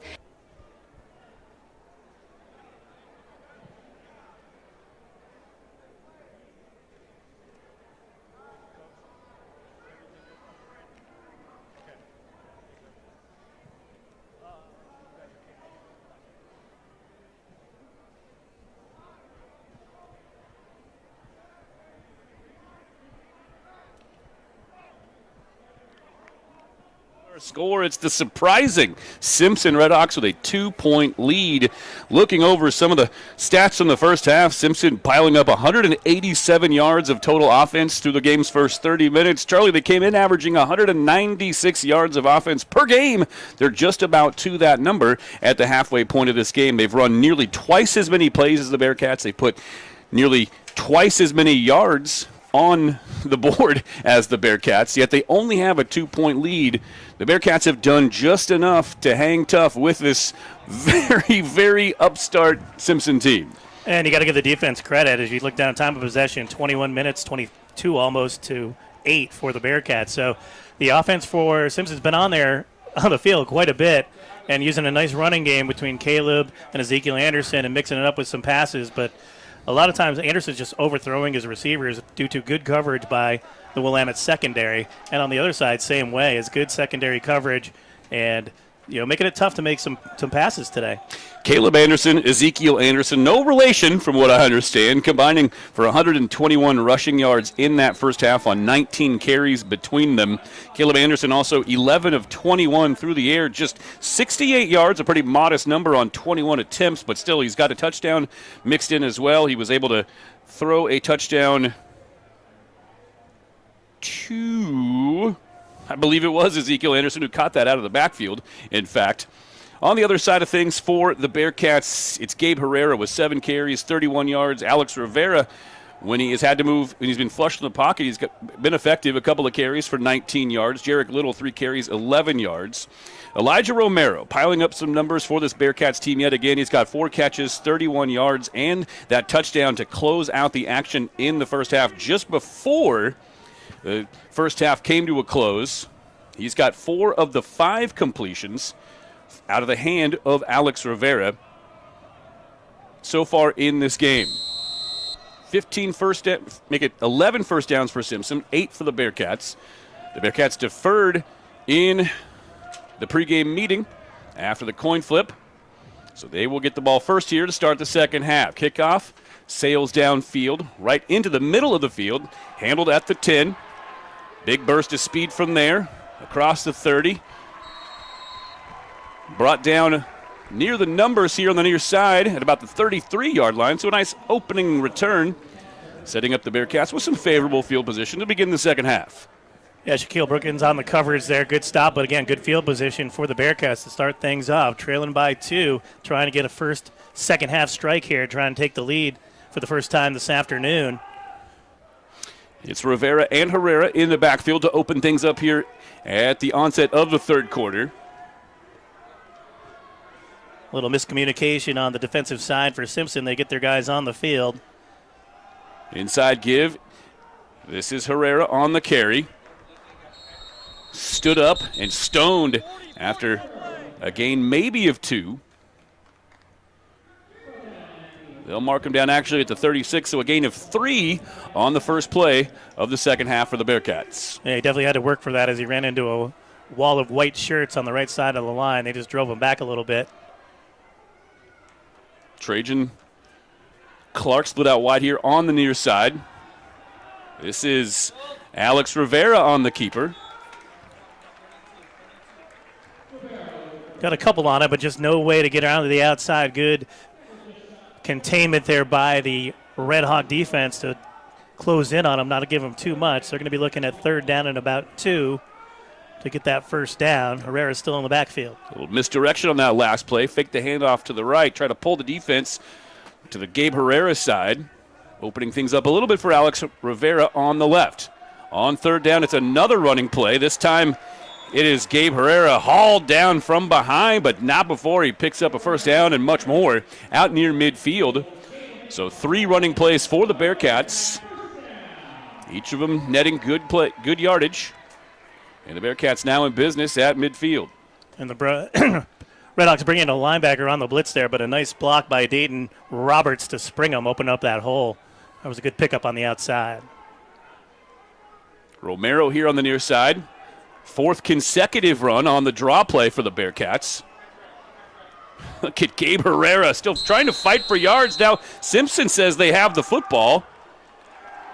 And they do. So that ball just ripped right out of the hands of Gabe Herrera. And another Bearcat turnover. Rule it on the field is a fumble recovered by the defense. First down, Simpson. Well, it looked almost like Gabe Herrera, might have been down by contact. He comes down, ball comes out. He landed on top of the defender that was bringing him down. That may be the only reason they gave him the fumble was he was on top of the defender, but no replay here at Division III. So pretty much what you see is what you get, and Simpson's back in business in midfield. So just shy of the 50. Empty backfield set. As Ezekiel Anderson had motioned out, he gathers the reception on the far side of the field, works his way free for a gain of 7 into Bearcats territory. So unfortunate sequence for the Bearcats. 4 straight running plays, the last of which results in a Willamette turnover. And a good job defensively by the Bearcats in the secondary in the coverage, but there was nobody to account for Ezekiel as he made it out into the flat, and then he had a little bit of room and a nice block ahead of him to gain a good 8 yards on the play. That now the 3rd turnover of the game for Willamette. Herrera tries the right side. Falls forward close to the line to gain, but I think they'll mark him a yard shy, and they will. It'll be 3rd and 1 upcoming for Simpson. So Gabe Herrera fumbled 4 times last year, lost 3 of those. That is first fumble of the season this year. Now a big play for Simpson, 3rd and a short one at the Bearcats 42. Crowd starting to get into it. I'll try to will this Willamette defense. Late substitution onto the field for Simpson. That's Luke Miller coming on. 3rd and 1. Ezekiel Anderson fights his way across the 40. He's got the first down and a couple more. And still driving, but they blow the play dead as he gets the first down and was stood up a little bit by Willamette. And as a little bit of miscommunication there on the defense. They weren't sure personnel-wise what they wanted. They got out there in time, but I think Simpson was ready and took advantage of it right off the tackle to gain that first down. What a day this would be. Now there's an absolute ton of football left. Simpson's starting to feel themselves a little bit here. They've got to be awfully confident in the way this game has gone thus far. 1st and 10 in Bearcat Tory again. Inside handoff. Bearcats bring the blitz and it pays off. As short gain. Lique makes the stop. But a good hole again, just grabs those ankles and holds on.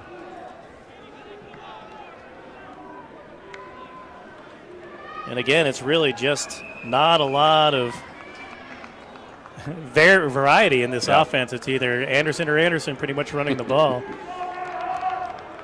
Caleb Anderson, the quarterback, waits on the shotgun snap, single setback, of course. Now he slides to his left, penalty marker behind the play. That looks like it's thrown in the area where holding would be called, but we'll wait for an official ruling. This run from quarterback Caleb Anderson likely on its way back the other direction. Yeah, I think that's coming back. Offense, number 55. 10-yard penalty from previous spot. Replay 2nd down. Just a couple of penalties in this game so far for Simpson. Of course, one was very costly as it set the Bearcats up for that touchdown right before the end of the first half. A good job by Willamette there to contain a little bit, cut off the edge, force him out to the sideline for a short gain, and then the penalty, of course, brings it back. And looking at 2nd and 18. Well, they say holding is committed on just about every play in a football game. That's the first holding penalty we've seen whistled against either team. Caleb Anderson flips a pass into the near far side flat. That's reeled in by Nate McDowell Monticelli. Back near the original line of scrimmage. In fact, that's exactly where they'll mark it down. Back at the Bearcats 38. So a gain of 8 yards brings up 2nd and 10 for Simpson. And Woods knocked him out. at the original down marker. So now it's looking at 3rd and 10, actually, because the penalty rolled it back to 2nd down. Righty-o. So 3rd They down just and 10. hadn't rolled that over. Bearcats looking to blitz. Motioning in is Joel Gomez. Now he motions back out, so 3 wides here to the near side. He looks that way, fires behind the receiver, almost able to make the catch. Coming back for it was, I believe, Dominic Ruff. And it will be 4th down for Simpson at the Bearcats 38. And they will march their punt unit onto the field. So the Bearcat defense stiffens once again at a moment they need them to. Salah Hill with another big defensive play, getting the break up there. He almost came up with the pick as well, but the blitz by the Bearcats forced a rushed pass from Caleb Anderson and a good defensive play, and Bearcats will get the ball back. Time of possession so firmly in the side of Simpson thus far. Short punt. Meets the ground out of bounds. We'll see where they mark it out. They actually mark it out right about the spot. We do have a penalty marker thrown near the Willamette 20. We'll get that sorted in a moment. And it looked like it could have been a pretty good coffin corner punt there, but just hit the sideline. And if it came out, it would have about 5 yards inside. Could have been a problem moving it back deep into Willamette territory. We'll see what the penalty is going to be, but right now the ball is on the 15-yard line. Well, in my experience, it's pretty much always on the During return the kick, team. holding, receiving team number 42. Half the distance from the end of the kick, 1st down.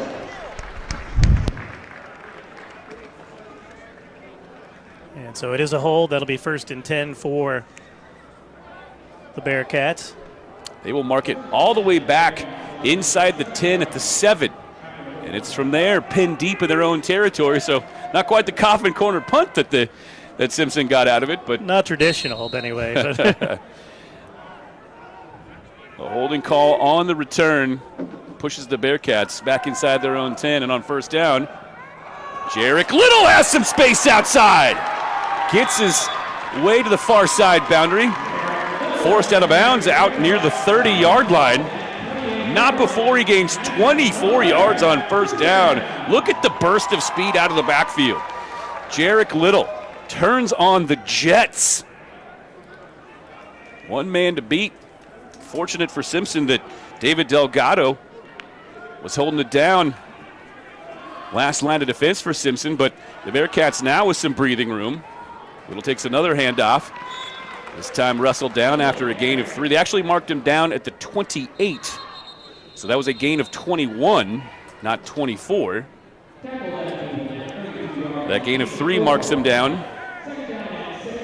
Make it 2nd and 6 from the 32 upcoming for Willamette.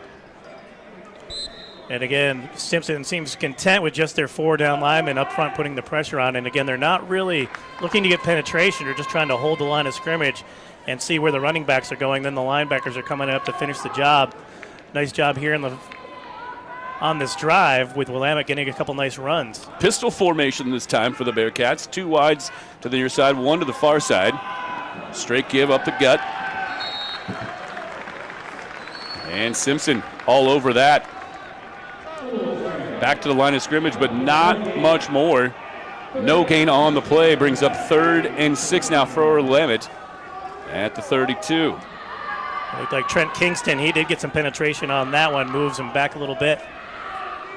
Gabe Herrera back on the field for this 3rd down play for the Bearcats. Rivera has the sign. Waits the snap. Fakes the run. Dumps it off underneath. Pass caught.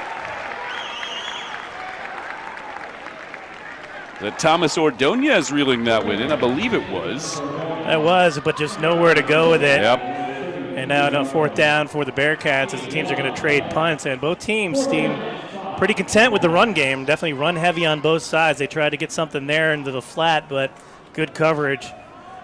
As Simpson staying in that man-to-man coverage, got everybody accounted for and just closed in.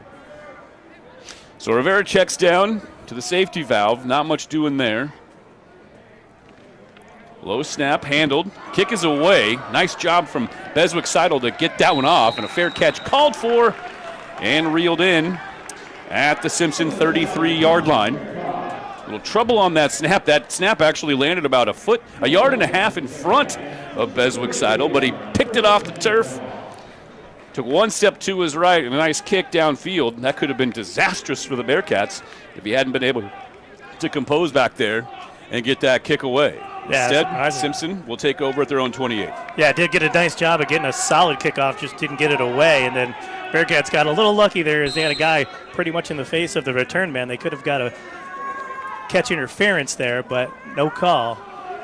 So back to the field comes Caleb Anderson, steering this Redhawks offense. Hands it off, no. Fakes the handoff to Ezekiel Anderson. Pulls it back, fires down the seam, in and out of the hands of Dominique Ruff. Pass pretty much on the money.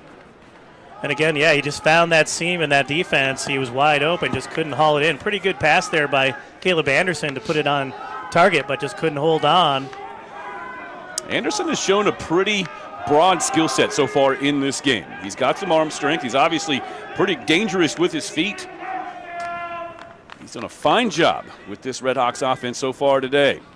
A couple of setbacks in the backfield that time. Anderson winds up keeping it. Good read there by John Williamson to stay on his mark, drive him back a little bit. No gain on the play. Yeah. So 2nd down and 10. I think should be 3rd down. It is 3rd down. They'll roll that over. Same mistake I made a moment ago. Yeah. Just got to wait for the crew. It's probably the Bearcats baseball team, I would assume, as the chain gang on the far side today. So big play here for the Bearcats defense. Can they force another 3 and out from Simpson? Motioning across, Joel Gomez comes back the other way. Anderson looks right, has a man across midfield, fires. Throw is reeled in. That's Talon Ramirez. We've not heard much from him so far today. He was the team's leading receiver coming in, but he's had a very, very quiet day thus far. In fact, that's just his 2nd reception on the day. His first went for a very meager 4 yards, but that's a big chunk play, and it saves the drive for Simpson. That was 3rd and 10.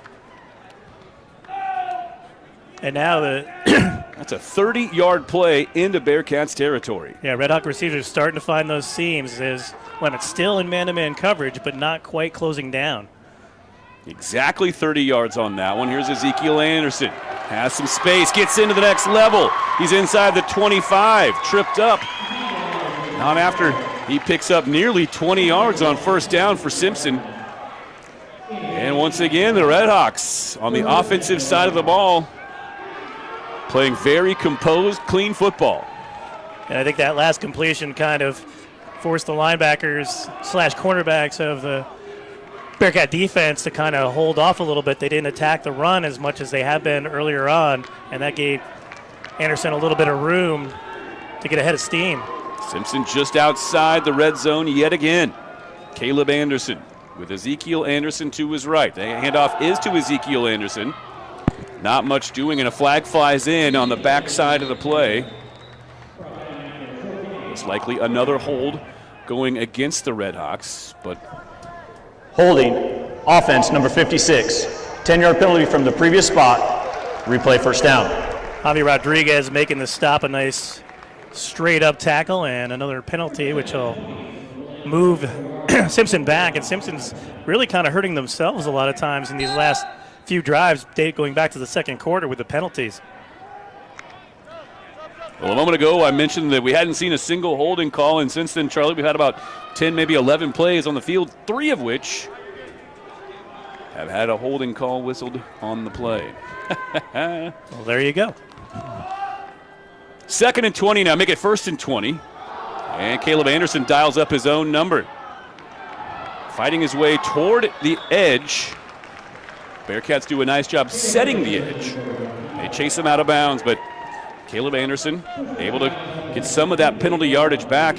They'll mark him down after a gain of 8, so 2nd and 12, make it 13 actually on the play upcoming here for Simpson. And a couple of Bearcats had a shot at him way back by the original line of scrimmage, thus that far, but just couldn't get a tackle on him as he just made a little dance move and got around, and that's what they talk about. This kid is pretty elusive when he gets outside the tackles. LeBron Thomas and Talon Ramirez here on the near side, the wideout options. And Anderson looks that way. Has a man, it's off his hands and intercepted. Bearcats coming back the other way. Salah Hill with his second interception of the contest. That's just a tough break for Simpson. That pass a little bit too high. And you see Salah Hill, he's playing off a little bit as they were in a zone again, and just too high. And then once he did a little tip drill, and then Hill had an opportunity to run it back, and real nice block you see on the edge. Palmer Smith trying to free him. He came back inside, but a wide receiver had an opportunity to make a tackle, makes a nice one, but the Bearcats will take over. That's sometimes where soft coverage really plays to your benefit. That pass just too high to handle. Dominic Ruff doing everything he could to reel it in, but nothing doing. And Salah Hill, right guy, right spot, picks it off, and that's another turnover here in the second half. Yeah, mishandled snap leads to a nice stop for Jonathan Scott as he gets in the backfield for a 2-yard loss, as Rivera just had no option but to pick it up and try and make something out of it. Have a day, Salah Hill. 2 interceptions, and he's played stout defense the rest of the way as well. That inside handoff. Also with the blocked field goal attempt too, so he can put that in. He could be up for a defensive player or special teams player of the week too if he keeps going at this rate. He's been in on a few tackles as well. He's just done a real nice job. He's opportunistic all over the field today. He has made a ton of plays, to be sure. In real time now, 3rd and 7 for the Bearcats. Ball on the near side hash at the 32. Rivera looks downfield over the head. The intended receiver, Brandon Johnson. And the Bearcats forced to bring the punt unit back onto the field. So no momentum, unfortunately, for Willamette after they force another Simpson turnover. And coming up on 2 minutes to go in the quarter. Pretty fast quarter there with Simpson up 15-13. And yeah, neither team seems to be able to get anything threatening to go on offense. Beswick Seidel takes the snap. Kick is away. High, puts a lot of loft underneath this one. Fair catch signaled for inside the 35. Joel Gomez at the 33-yard line sets up Simpson from there. So, yeah, 1 minute and 54 seconds left in the third quarter. And, Charlie, kind of nervous, tense times here in Salem this afternoon.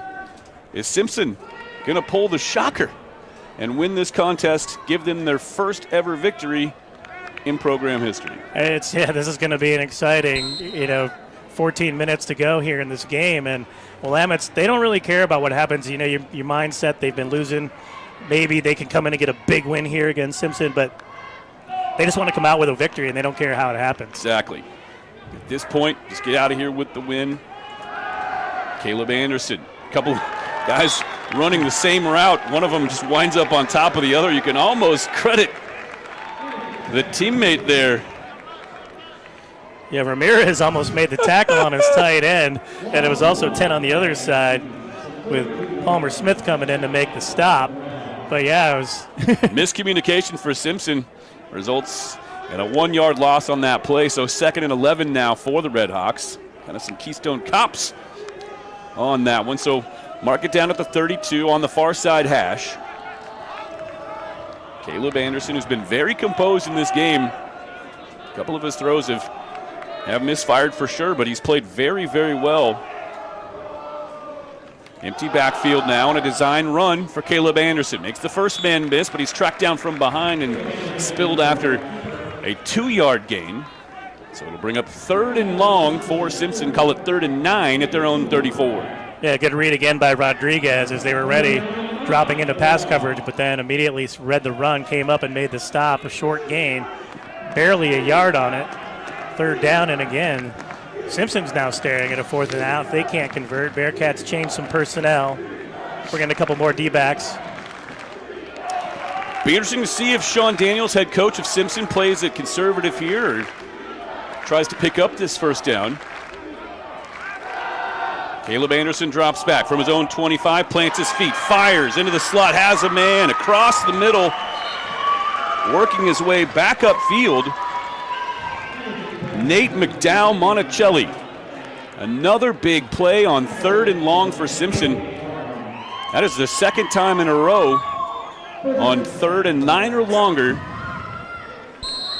that Simpson's come away with 20-plus yards on 3rd and long to work their way back into Bearcats territory as the third quarter has come to a close. A scoreless third quarter it was. We began the quarter with a 15-13 score. We will head to the fourth with that very score. 15 minutes left in this game. Folks, don't go anywhere. The nail biting continues on the other side of this break.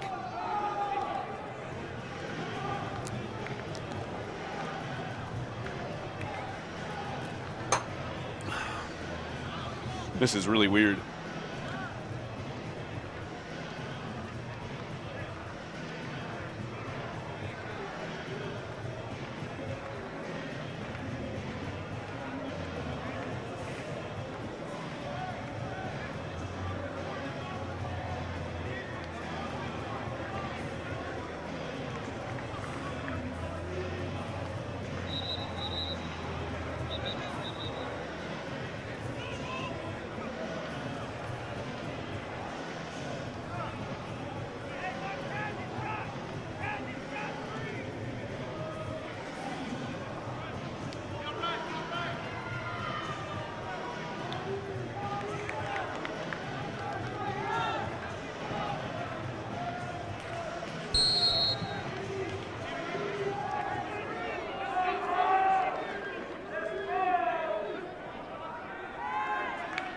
At the Willamette 48, Caleb Anderson clapping his hands, awaiting the shotgun snap. The two Andersons have combined to rush for 156 yards. It's Ezekiel Anderson this time. Oh, but he trips over the legs of an offensive lineman, Dan Summerall. Thank you for that assist, Dan. That was a nice stop, and we definitely needed it on that previous play. Excuse me, the Bearcats were in a coverage defense. They only sent 3 guys. There wasn't a lot of pressure, so Anderson had some time and just waited for the receiver to find a little bit of an opening, get that first down. But again, decent coverage by the Bearcats, but just could not get the stop. 3 yards out of the play regardless. 2nd and 7 now for Simpson. Into the fourth quarter as the Redhawks trying to lock in and lock down their first ever victory in program history. Play fake. Goes the other way. That's a forward pass. It's whistled dead. Dropped by Joel Gomez. Throw was a little bit low, so kind of tough to handle. Still a pass that Gomez likely should have had. And it brings up 3rd and 7 now for Simpson at the Bearcats 45. And he might have been able to get a couple of yards, but the Bearcats were closing in. He might have taken a pretty good pop if he had been able to pick it up. He would have had to pick it out of the ground and turn and run, and he would have met some force from the other side. Extra receiver on the field. 2 wides to either side. The motion man Trevor Thomas, he's actually tied in where he'll settle into a more traditional tight end spot on the left side. 3rd down, throw is away, caught. LeBron Thomas wrestled out of bounds. Plenty of yardage beyond the sticks. Another 3rd down conversion. I tell you, Caleb Anderson has pretty much been at his best on 3rd and long for this Simpson team, especially so here in the second half. Absolutely. Landon Waters made the stop, but again, just 3 men rushing for the Bearcats. They're in man coverage, but they're just playing that soft coverage. They just don't want to get beat long, but then it's allowing for these underneath passes, and they're just moving the chains again, cranking up that time of possession. Caleb Anderson's 3rd completion on 3rd and long here in the last 18 minutes of football. That play snuffed out immediately. Ezekiel Anderson wrapped up and dropped for a loss. Great penetration into the backfield. Javi Rodriguez once again. That's his 2nd, maybe 3rd TFL today. That 2-yard setback brings up 2nd and 12 now for Simpson. How about Javi Rodriguez just snuffing that one out? Yeah, just gets in there right through, sheds off the block, makes a stop. He looks a little shaken up, or a little looks like he might need a break. 2nd and 12, clock running, exactly 13 minutes left here in the game. Anderson takes the snap, short drop. Warble on that pass. It's up and out of reach, intended for Nate McDowell Monticelli. Well, 3rd and 12 now for Simpson. This suddenly becomes one of the biggest plays of the afternoon for the Bearcat defense. So far here in the second half, on 3rd and 7, 3rd and 8, and 3rd and 10, Simpson has come away with 15 yards or more. Yeah, and again, that dangerous high pass off the hands of the receiver, opportunity for interceptions. Nobody there to pick it up, though. 4 wide, single setback. 3rd and 12 from the 35. Here we go. Caleb Anderson drops back, tucks, runs. He's to the 30, and he's dropped there, well short of the line to gain. 4th and 6, but is Caleb Anderson okay? Immediately, one of his linemen was asking for the medical staff to come out and take a look at him.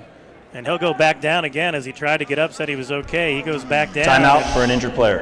And that could be a whole new ball game here if he can't continue.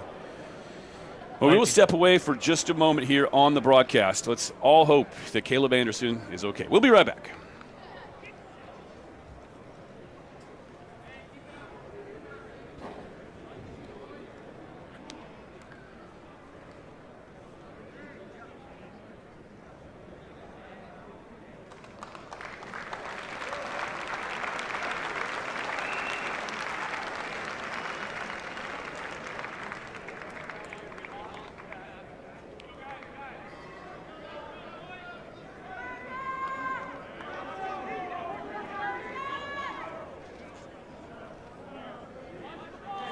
Is 4th and 7. We'll see what they elect to do after quarterback Caleb Anderson hobbles off the field.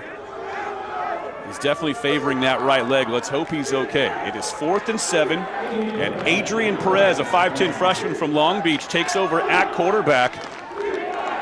His first snap of the game. He's played a little bit for this team so far. He's 4 for 9 on the season, 55 yards passing, 7 rushes, 5 yards to show for it. Here's Adrian Perez on 4th down, drops back to lefty quarterback, dumps it off in the flat for Ezekiel Anderson. He's got first down yardage and more. Dropped just outside the red zone. In fact, they'll mark him down right at the 20-yard line. So how about that? Adrian Perez, forced into action after an injury, sends Caleb Anderson, the starting quarterback for this Redhawks team, to the sideline. The lefty cranks up a short, little shallow under route for Ezekiel Anderson, who does the rest with his legs. Gets to the 20, and Perez stays on the field with a fresh set of downs. Adrian Perez hands it off. It's Ezekiel Anderson. Slides to his left, wrapped up right at the line of scrimmage. It was John Williamson once again blowing it up on the interior for the Bearcats. No gain. It's 2nd and 10. Yeah, you got to watch out for those lefties, man. I tell you, but he comes on, and that was a nice pass. Not only was it a nice completion, he put it right on the money, so Ezekiel Anderson could haul it in, turn the corner, and get the first down. And welcome to the game right out of the gate. Clock continues to run. We near the 11-minute mark here of our contest. 2nd and 10 after Williamson blew up Ezekiel Anderson. Now it's Adrian Perez tucking and running. Gets to the 15 where he's marked down after a gain of 5. So 3rd and 5 now for Simpson. We're officially into the red zone at the Bearcats' 15-yard line. So really, the Redhawks not changing anything. They're going to keep their offense, and it looks like a Bearcats timeout for an injured player. But yeah, nice little run there for Perez. So they're going to keep the offense the same exact as they were doing before without changing it up at all with the new quarterback. And he makes a nice little run, dodges in, 3rd down and about 6 to go. 10:50 to go. Simpson up 15-13. A little bit more about this Simpson program, too. They announced earlier this year they will be competing in the Frontier League in football. That's a very tough football conference. While they're playing as an independent this season, they are playing actually 6 of their 10 games against Frontier Conference foes. So they've already had games against the College of Idaho, Carroll, and Southern Oregon. They've still got games against Eastern Oregon, Arizona Christian, and Montana Tech, where first-year head coach for the Bearcats, Eric Williams, was coaching before he was hired here as head coach for Willamette. Huge play upcoming. 3rd and a long 5 as Caleb Anderson now back on the field. Takes the snap, fires to his right, behind the receiver, comes back for it, reels it in. Was that LeBron Thomas? I think it was. With the catch inside the Bearcats' 5-yard line, it was. It will be 1st and goal for Simpson. Caleb Anderson back on the field. Had to sit out a couple of plays. Adrian Perez came in, very dutifully filled the role. In fact, picked up a 4th down before he heads back to the sideline. So now Caleb Anderson, who was shaken up 5 plays ago, has Simpson on the doorstep yet again. 1st and goal from the 4. Motion man is Trevor Thomas. Here's the snap. Caleb Anderson rolls to his left, has a man. Ball popped up in the air off the hands as Trevor Thomas was met immediately by the Bearcats coverage.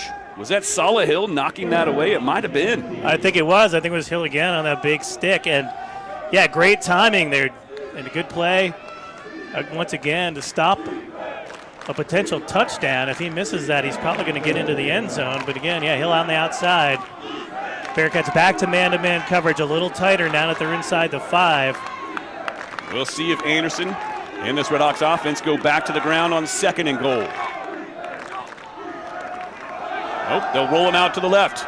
Firing into the flat, that ball deflected by one Bearcat defender. Great coverage. And Sala on the perimeter. Again, Hill, they're involved in the play. Or no, that's number 8. So that has messed that up a little bit. That is Corrado. And I think Corrado made the play originally. So Corrado with a couple of nice plays from that cornerback position. Now he'll switch over to the other side. 3rd down and 4 to go to get into the end zone for Simpson. 3rd and goal. Single setback, Ezekiel Anderson. Thomas motioning right to left. They'll roll to the left again. Caleb Anderson rolling out. Gets to the numbers, tries to get to the pylon, angles his way toward the far side boundary, and sneaks in for a touchdown. A penalty marker on the field coming in after the play was over, I believe. We'll see. We'll hold everything. Well, I know Coach Eric Williams was not happy about something. I don't know if it was his team allowing holding. That. Offense, number 88. 10-yard penalty from the spot of the foul.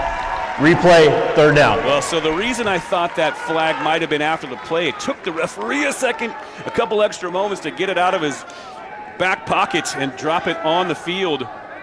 But he was throwing the flag for holding. That is a huge penalty going against Simpson, and it backs him up outside the 10-yard line, where it will now be 3rd and goal from the 11. Absolutely back-breaking play that wipes a touchdown away for Simpson. Yeah, you're not sure if he's going to make it in regardless of whether the hold or not, but that's going to take the points off the board and back him up. So obvious throwing down here for Caleb Anderson from the far side hash. Takes the snap, drops back, 2 steps, fires toward the corner of the end zone. That one swatted away. I believe that was Malik Green in coverage for the Bearcats. Or is that Corrado again? Corrado was over there. There was a couple of guys, double coverage. Corrado's the one who tipped it away, and he's had 3 huge deflections. Now we're going to have a field goal attempt for number 47, Mike Tobin Michaud. On the replay, it almost looked like Landon Waters, number 9, with that. I can't tell. I'm old. My eyes are terrible. At any rate, field goal attempt here. 28-yard attempt is on its way. That's a good-looking kick from Michaud, and it stakes Simpson to a 5-point lead, 18-13 with 9:04 to play. So things getting a little bit more interesting, score-wise anyway, here in Salem.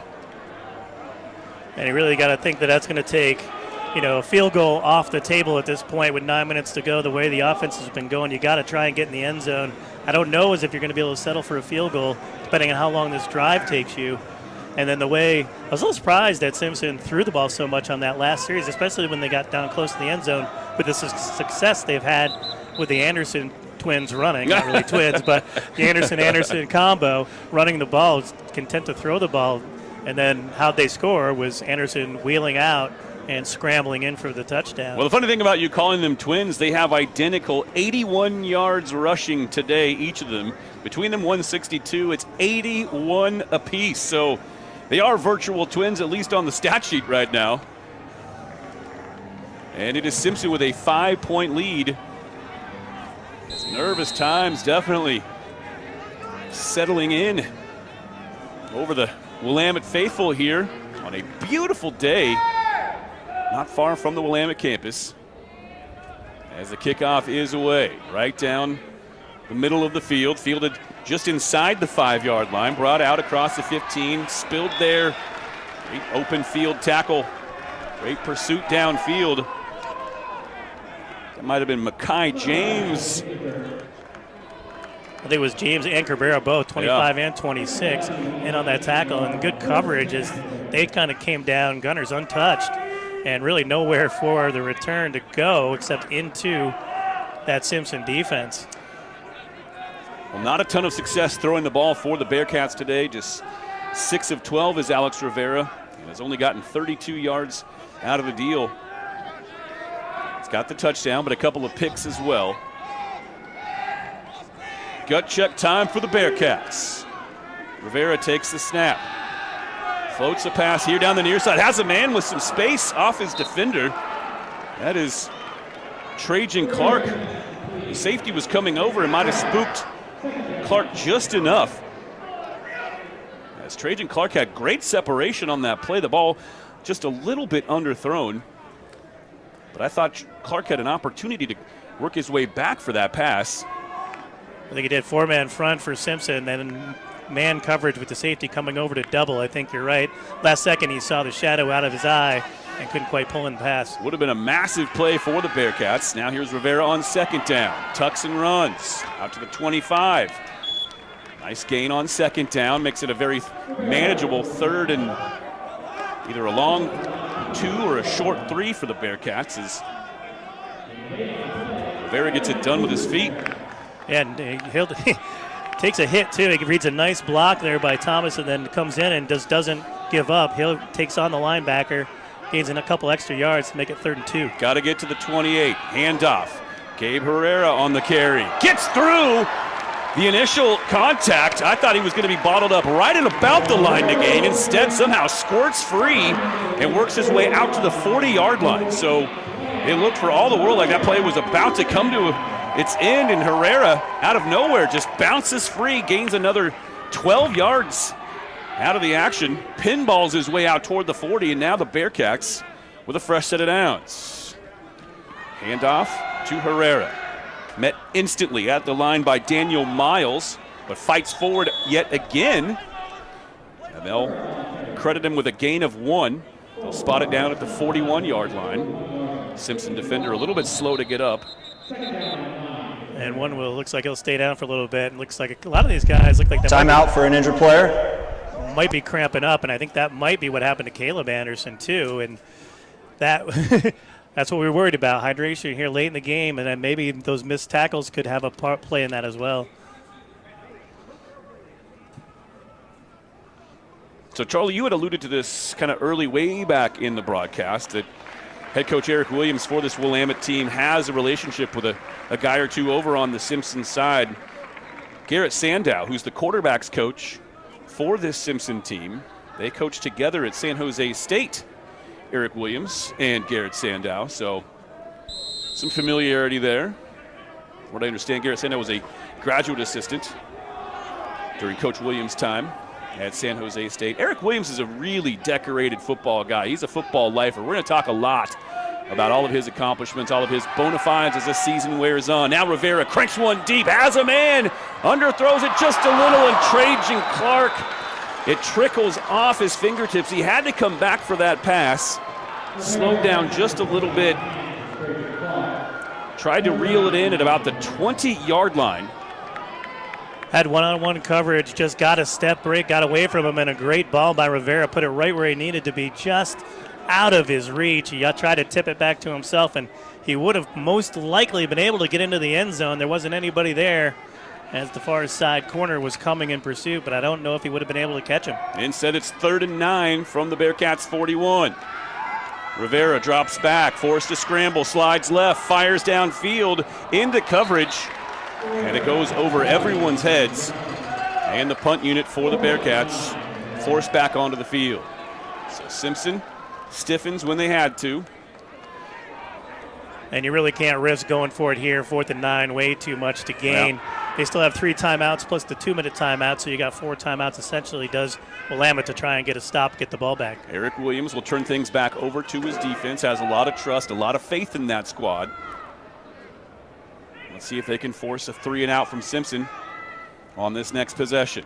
Beswick-Seidel's punt is away. High punt, backs up the return man inside the 15, staggers all the way back close to the 10, brings it out from there, and it's hauled down just across the 15-yard line. So Beswick-Seidel in this special teams group does its job. Can the defense reciprocate? As you see the umpire trying to catch that pass. He was in full stride there. I don't know if you saw that, Charlie. The umpire, as the ball was being thrown back onto the field, these referees stuck a paw out, tried to reel it in, but it skips off his hands. Incomplete, referee. So it should be 2nd and 10. Oh, yeah, these officials have taken a little bit. They've been getting work in today. The side judge had to break through the gauntlet on one play. And great punt there. Great, hang time to give the coverage team time to get down there. Great job from special teams. Long field here for Simpson. Ezekiel Anderson bounces across the 20, brought down eventually by Javi Rodriguez, 34, tackling 34. And he's had a couple of nice plays here, especially late in this game. And so a decent gain on 1st down for Simpson. Makes it 2nd and 4 at their own 22. I think we'll see a lot of that. We'll see a lot of Caleb and Ezekiel Anderson runs on this drive as long as they can keep the sticks moving. I think they're going to try and keep the ball on the ground, obviously. 6.5 to play here in our contest. Simpson with a 5-point lead and possession of the football. Caleb Anderson takes the snap, hands it off Ezekiel Anderson. Waits, hesitates, accelerates through the hole. And the patience pays off in the form of another 1st down carry for Ezekiel Anderson.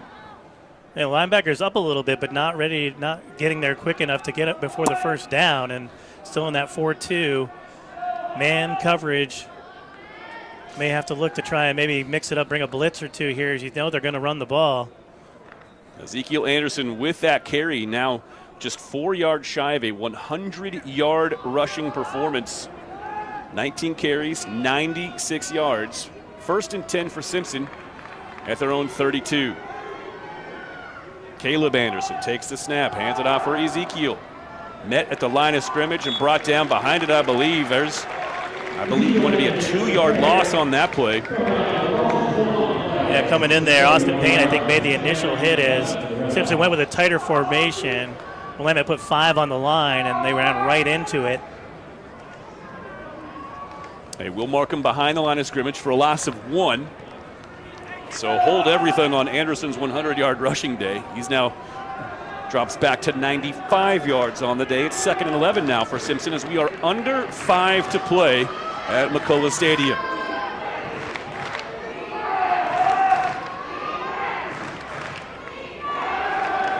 Simpson looks to pass. Caleb to Ezekiel, the Anderson connection. Rodriguez in coverage. Known again, but bring him down. Short gain, the far side of the field. Pushes it back across the original line of scrimmage, but it will be 3rd and long for Simpson with under 4.5 to play. Clock continues to run. Ezekiel dropped inbounds. And initially, anyway, 3 wides will make their way to the near side of the field, 1 at the top of the formation. Single setback, as per usual, Ezekiel Anderson. Motioning across, Julian Nessie. A whistle stops everything, a flag on the field. It's a false start whistled Big advantage for the Bearcats. That'll back them up behind the sticks. It'll be third and about. Prior to the flag. Timeout. Simpson. Well, hold everything. Ahead of the flag, Simpson was able to call a timeout. And that'll save them the 5 yards. Still looking at 3rd and 8. They still got a little bit of work to do here, and they want to keep that clock running. 4:03 to go. Bearcats desperately want to get a stop, and then you may see them burn a timeout right away to try and stop the clock on 4th down if they can get the stop. Caleb Anderson now 19 of 37 on the day, 150 yards.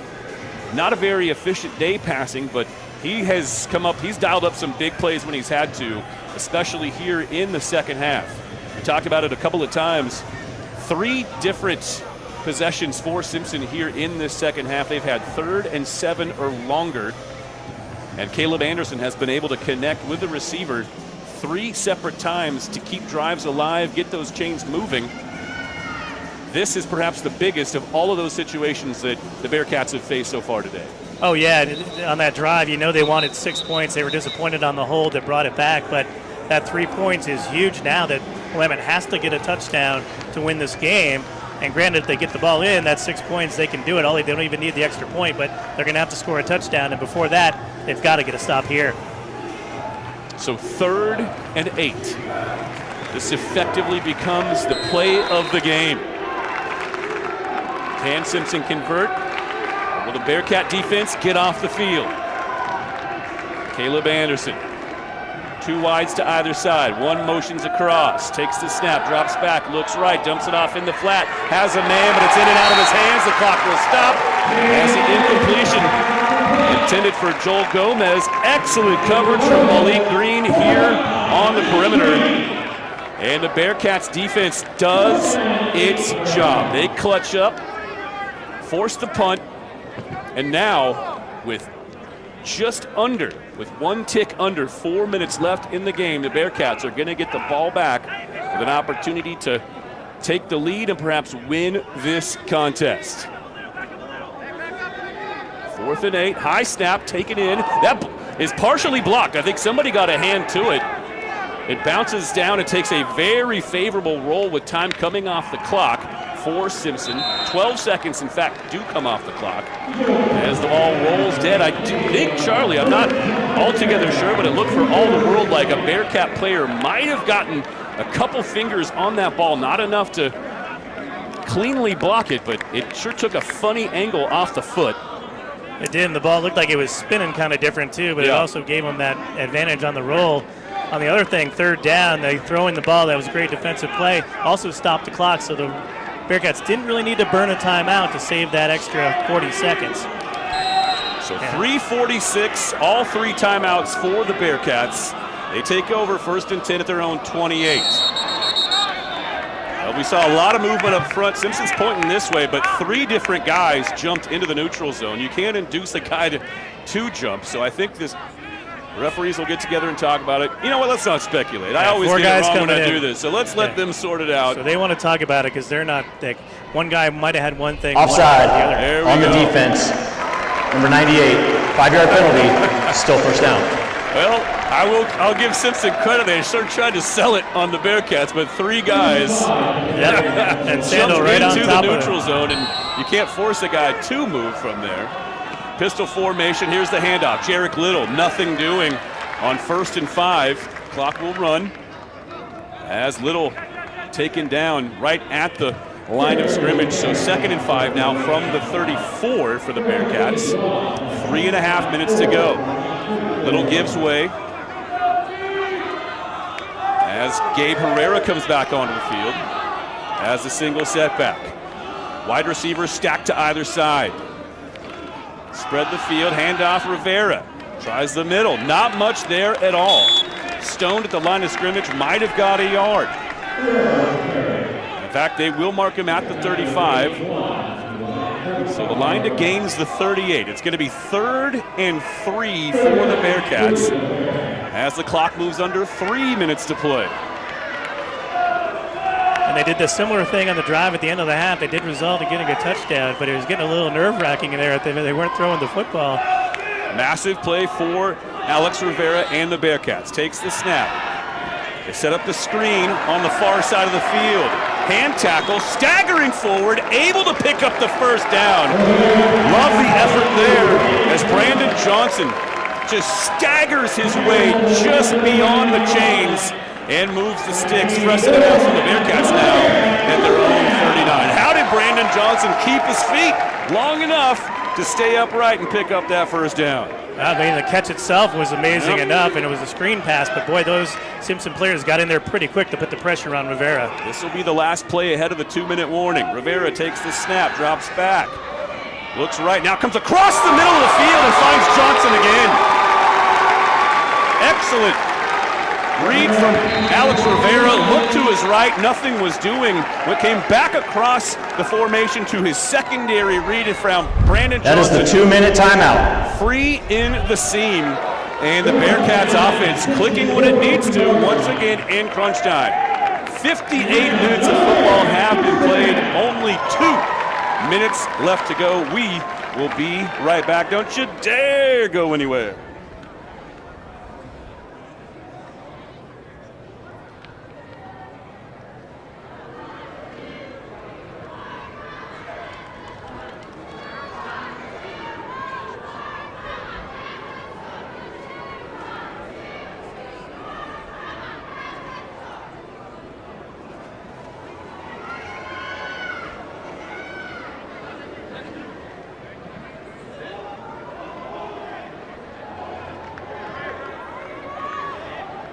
The longest completion on the day for Alex Rivera. He finds Brandon Johnson for 19 yards into Simpson territory. The Bearcats in business with 2 minutes left, all 3 timeouts in head coach Eric Williams' hip pocket, and a fresh set of downs in plus territory for the squad in Cardinal and Gold. And keeping them honest with that run in the first couple of plays, and then coming up with those 2 big pass plays. 3 wides to the near side, 1 to the top of the formation. Now Brandon Johnson motions in. The handoff is to Gabe Herrera. He spills across the 40. Flag flies in late from behind the play, so the clock stops as the officials will talk things over. It's likely coming. Holding, offense, number 75. 10-yard penalty from the previous spot. Replay first down. That will push the Bearcats back into their own territory. A costly penalty for Willamette with 1:56 showing on the clock. When that back judge throws that flag in, it's usually holding from behind the play. And that's exactly what it was. So 1st and 20 now for the Bearcats. Back from their own 48. Play fake. They bubble it out here to Johnson on the near side. Fights off the block. Wrestles Johnson out of bounds. That is Makai Segura with some tremendous defense as he sloughs off the block of Elijah Romero and wraps up Brandon Johnson, throws him out of bounds. Clock continues to run. 1:24 left here in the game. 2nd and long. No gain on that play. In fact, the Bearcats lost a yard. It's 2nd and 21. Bearcats taking a lot of time. 1:10 left now. Rivera takes the snap, looks right, now comes back across the middle of the field. He's got Brandon Johnson streaking free inside the 20. Brought down just shy of the 10-yard line. On 2nd and 21, Alex Rivera throws the pass of the day. And the Bearcats in the red zone. Exactly 1 minute on the clock. Huge, I mean enormous gutsy play from Alex Rivera. And they will wind that clock. It's ticking with 50 seconds to go. All 3 timeouts for the Bearcats. Handoff, Herrera fights his way back to the line of scrimmage and not much more. And the Bearcats will use the first of those 3 timeouts. Remember, it's now a 5-point game. Field goal does you no good. Willamette, their first charge timeout of the half. And what a great find by Rivera on that pass. It just puts them in business. You're kind of like crossing your fingers, waiting for the big play. They had 2 of them almost back-to-back. Now they can use that run that they want to use with Herrera, trying to get him to break free through that middle. With those timeouts, they do have some options. They're 11 yards away from taking the lead, their first lead of the day. On 2nd and 21, Brandon Johnson back across the middle of the field, goes for 40 yards. Rivera's had trouble downfield all afternoon. Picks up 40 of his 95 yards passing on that one play to Brandon Johnson. You know who we've not heard from too, Charlie, here in the second half? Elijah Romero. He had 4 catches. The last time he touched the ball for this Bearcats offense, he scored a touchdown.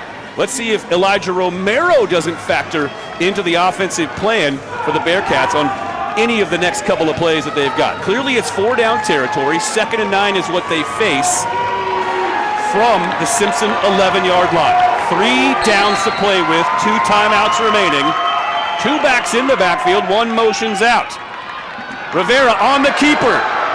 Flag flies in, 2 flags. As Rivera works his way to about the 6-yard line. However, once again, flags in the backfield. They have 3 flags on the field, in fact. Personal foul, face mask, 54 defense. Half the distance from the end of the run, automatic first down. My goodness, I didn't see that from up here at all. I just assumed it was going to be a hold going against the Bearcats when everyone throws a flag in from the backfield like that. That's what I thought it was going to be. Instead, now the Bearcats with an automatic first down inside the 5-yard line. They now have 4 downs to play with to try and win this game. And it must have been a heck of a face mask because all 3 officials threw the flag on the same thing. We thought it might Empty be a hold, backfield for the Bearcats. 4 wide to the right side of the formation. Snap is away. Rivera fires. Romero catch. Touchdown Bearcats. Make it. Trajan Clark isolated. What a formation. The Bearcats line up 4 wides to the right side. Isolate Trajan Clark to the left side. Quick snap from Rivera. Touchdown Bearcats. Their first lead of the game comes with 32 seconds left in the game. Unbelievable again. Yeah, good coverage there, but my goodness, what a throw by Rivera and a catch. And oh my goodness. 19-18 our score. The Bearcats will go for 2. A conversion here obviously gives them the 3-point lead. Rivera barking instructions. And a timeout on the field. I believe it's going to be taken by Willamette to talk things over. Oh my goodness. Timeout, Willamette. Their second charge timeout of the half. If we could, I'd love to see another replay of that touchdown play to Trajan Clark. We barely had time to talk about it because the Bearcats went so quickly. They stacked 4 receivers to the far side of the field, 1 on the near side. And it was a play designed to go to Trajan Clark and Trajan Clark only. Those 4 receivers to the far side of the field, nothing more than a very elaborate and complex decoy. They put Trajan Clark on an island on the near side, and he made Simpson pay. Yeah, he's wide left, Romero on the wide right side. So 4 wide receivers on the field. Single setback is Herrera. Motioning across.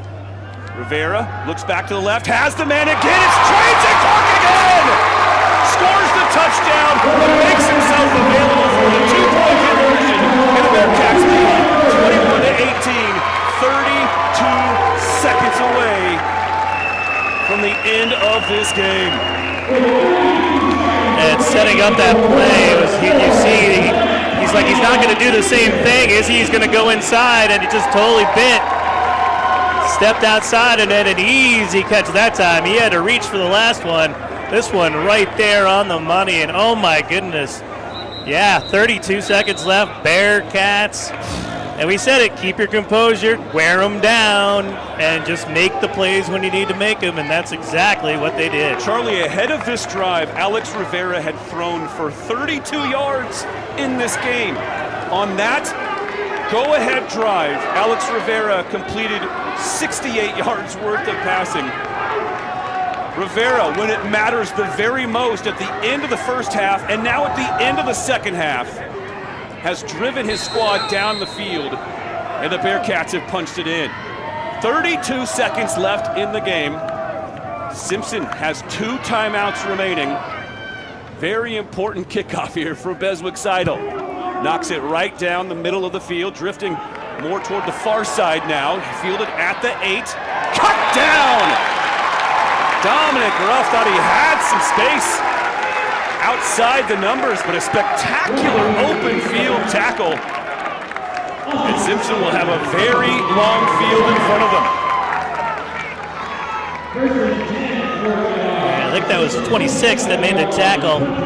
26-28, those numbers pinched together, so 26? Snodgrass, possibly. Yeah, I don't think it was Epifino, so Snodgrass with a big tackle. Yeah. And now we're going to see, I don't think they're going to be able to run it here, 27th a second, so we're going to have to see what kind of arm Anderson has under pressure in the 2-minute drill. Got to figure they've got to get to at least to the 20 to give themselves a chance at a game-tying field goal, but they got a long way to go.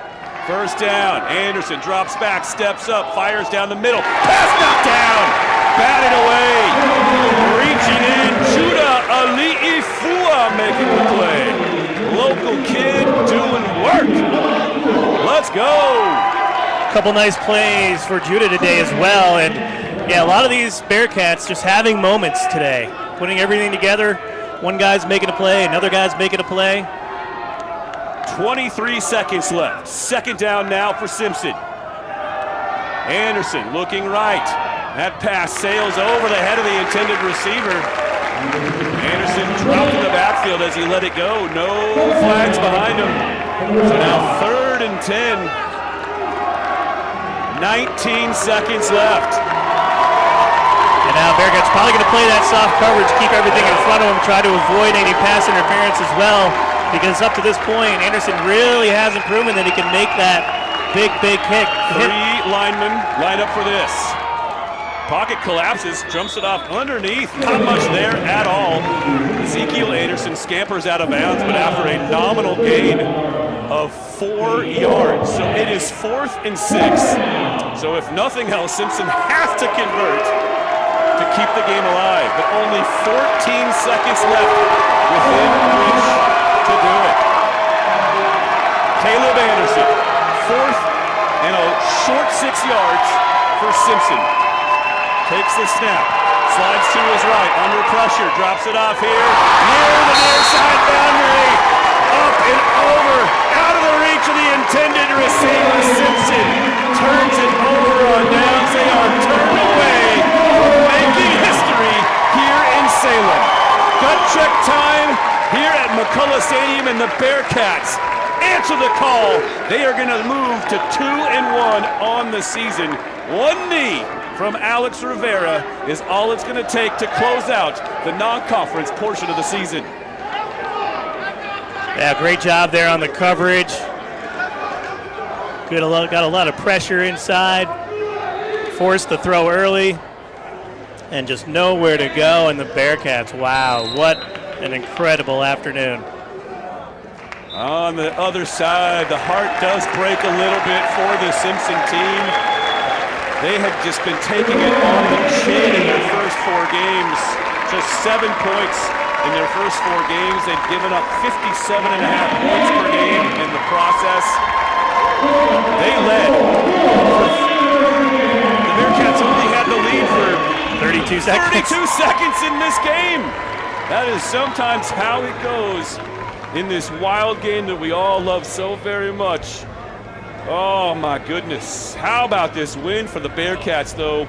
Charlie, it comes down to 2 drives for Willamette. There's no question about it. Alex Rivera drives his team down the field to close the first half with a touchdown to Elijah Romero. Does exactly the same thing to end the game here in the second half, this time finding Trajan Clark in the corner of the end zone for the game-winning touchdown. It was such a tough day offensively for this team, but when it absolutely mattered the most with having to use the clock and use your timeouts effectively, the Bearcats just clutched up exactly when they had to and somehow snuck out of here today with a win. And actually, that's what Eric Williams said in the interview is, just keep your composure. Don't get down on yourselves. We're going to go through a roller coaster up and down. That's exactly what they did. I was questioning why were they running the ball? Why are they running the ball? But I think there is a method to it. They were setting them up, and then bang, the quick strike, getting those guys open in the middle, making the linebackers come up, respect the run, getting those open spots, and Rivera on the money on those last two drives. You couldn't make better passes than he made on those last two drives. That one hitter to Brandon Johnson streaking down the middle of the field, that 40-yard gain to set Willamette up in the red zone. That was the best pass he's thrown, maybe in his entire life. He might come out and say that's the best throw I've ever made. And he put it right where it had to be, and he really didn't have a choice. Like you said, isolation, one-on-one, and then they go right back to it on the two-point conversion on a great fake in move, like you think he's going to go the other way, steps out wide open, just had the defensive back flat-footed there. And what a great win, and oh my gosh, got to be excited for Eric Williams. 2-0 at home. How about that? The Bearcats close out the non-conference portion of the season with a record of 2-1. Give us 30 seconds to catch our breaths here. We will come right back and put a bow on this one. Bearcats post-game show is coming up in just a moment.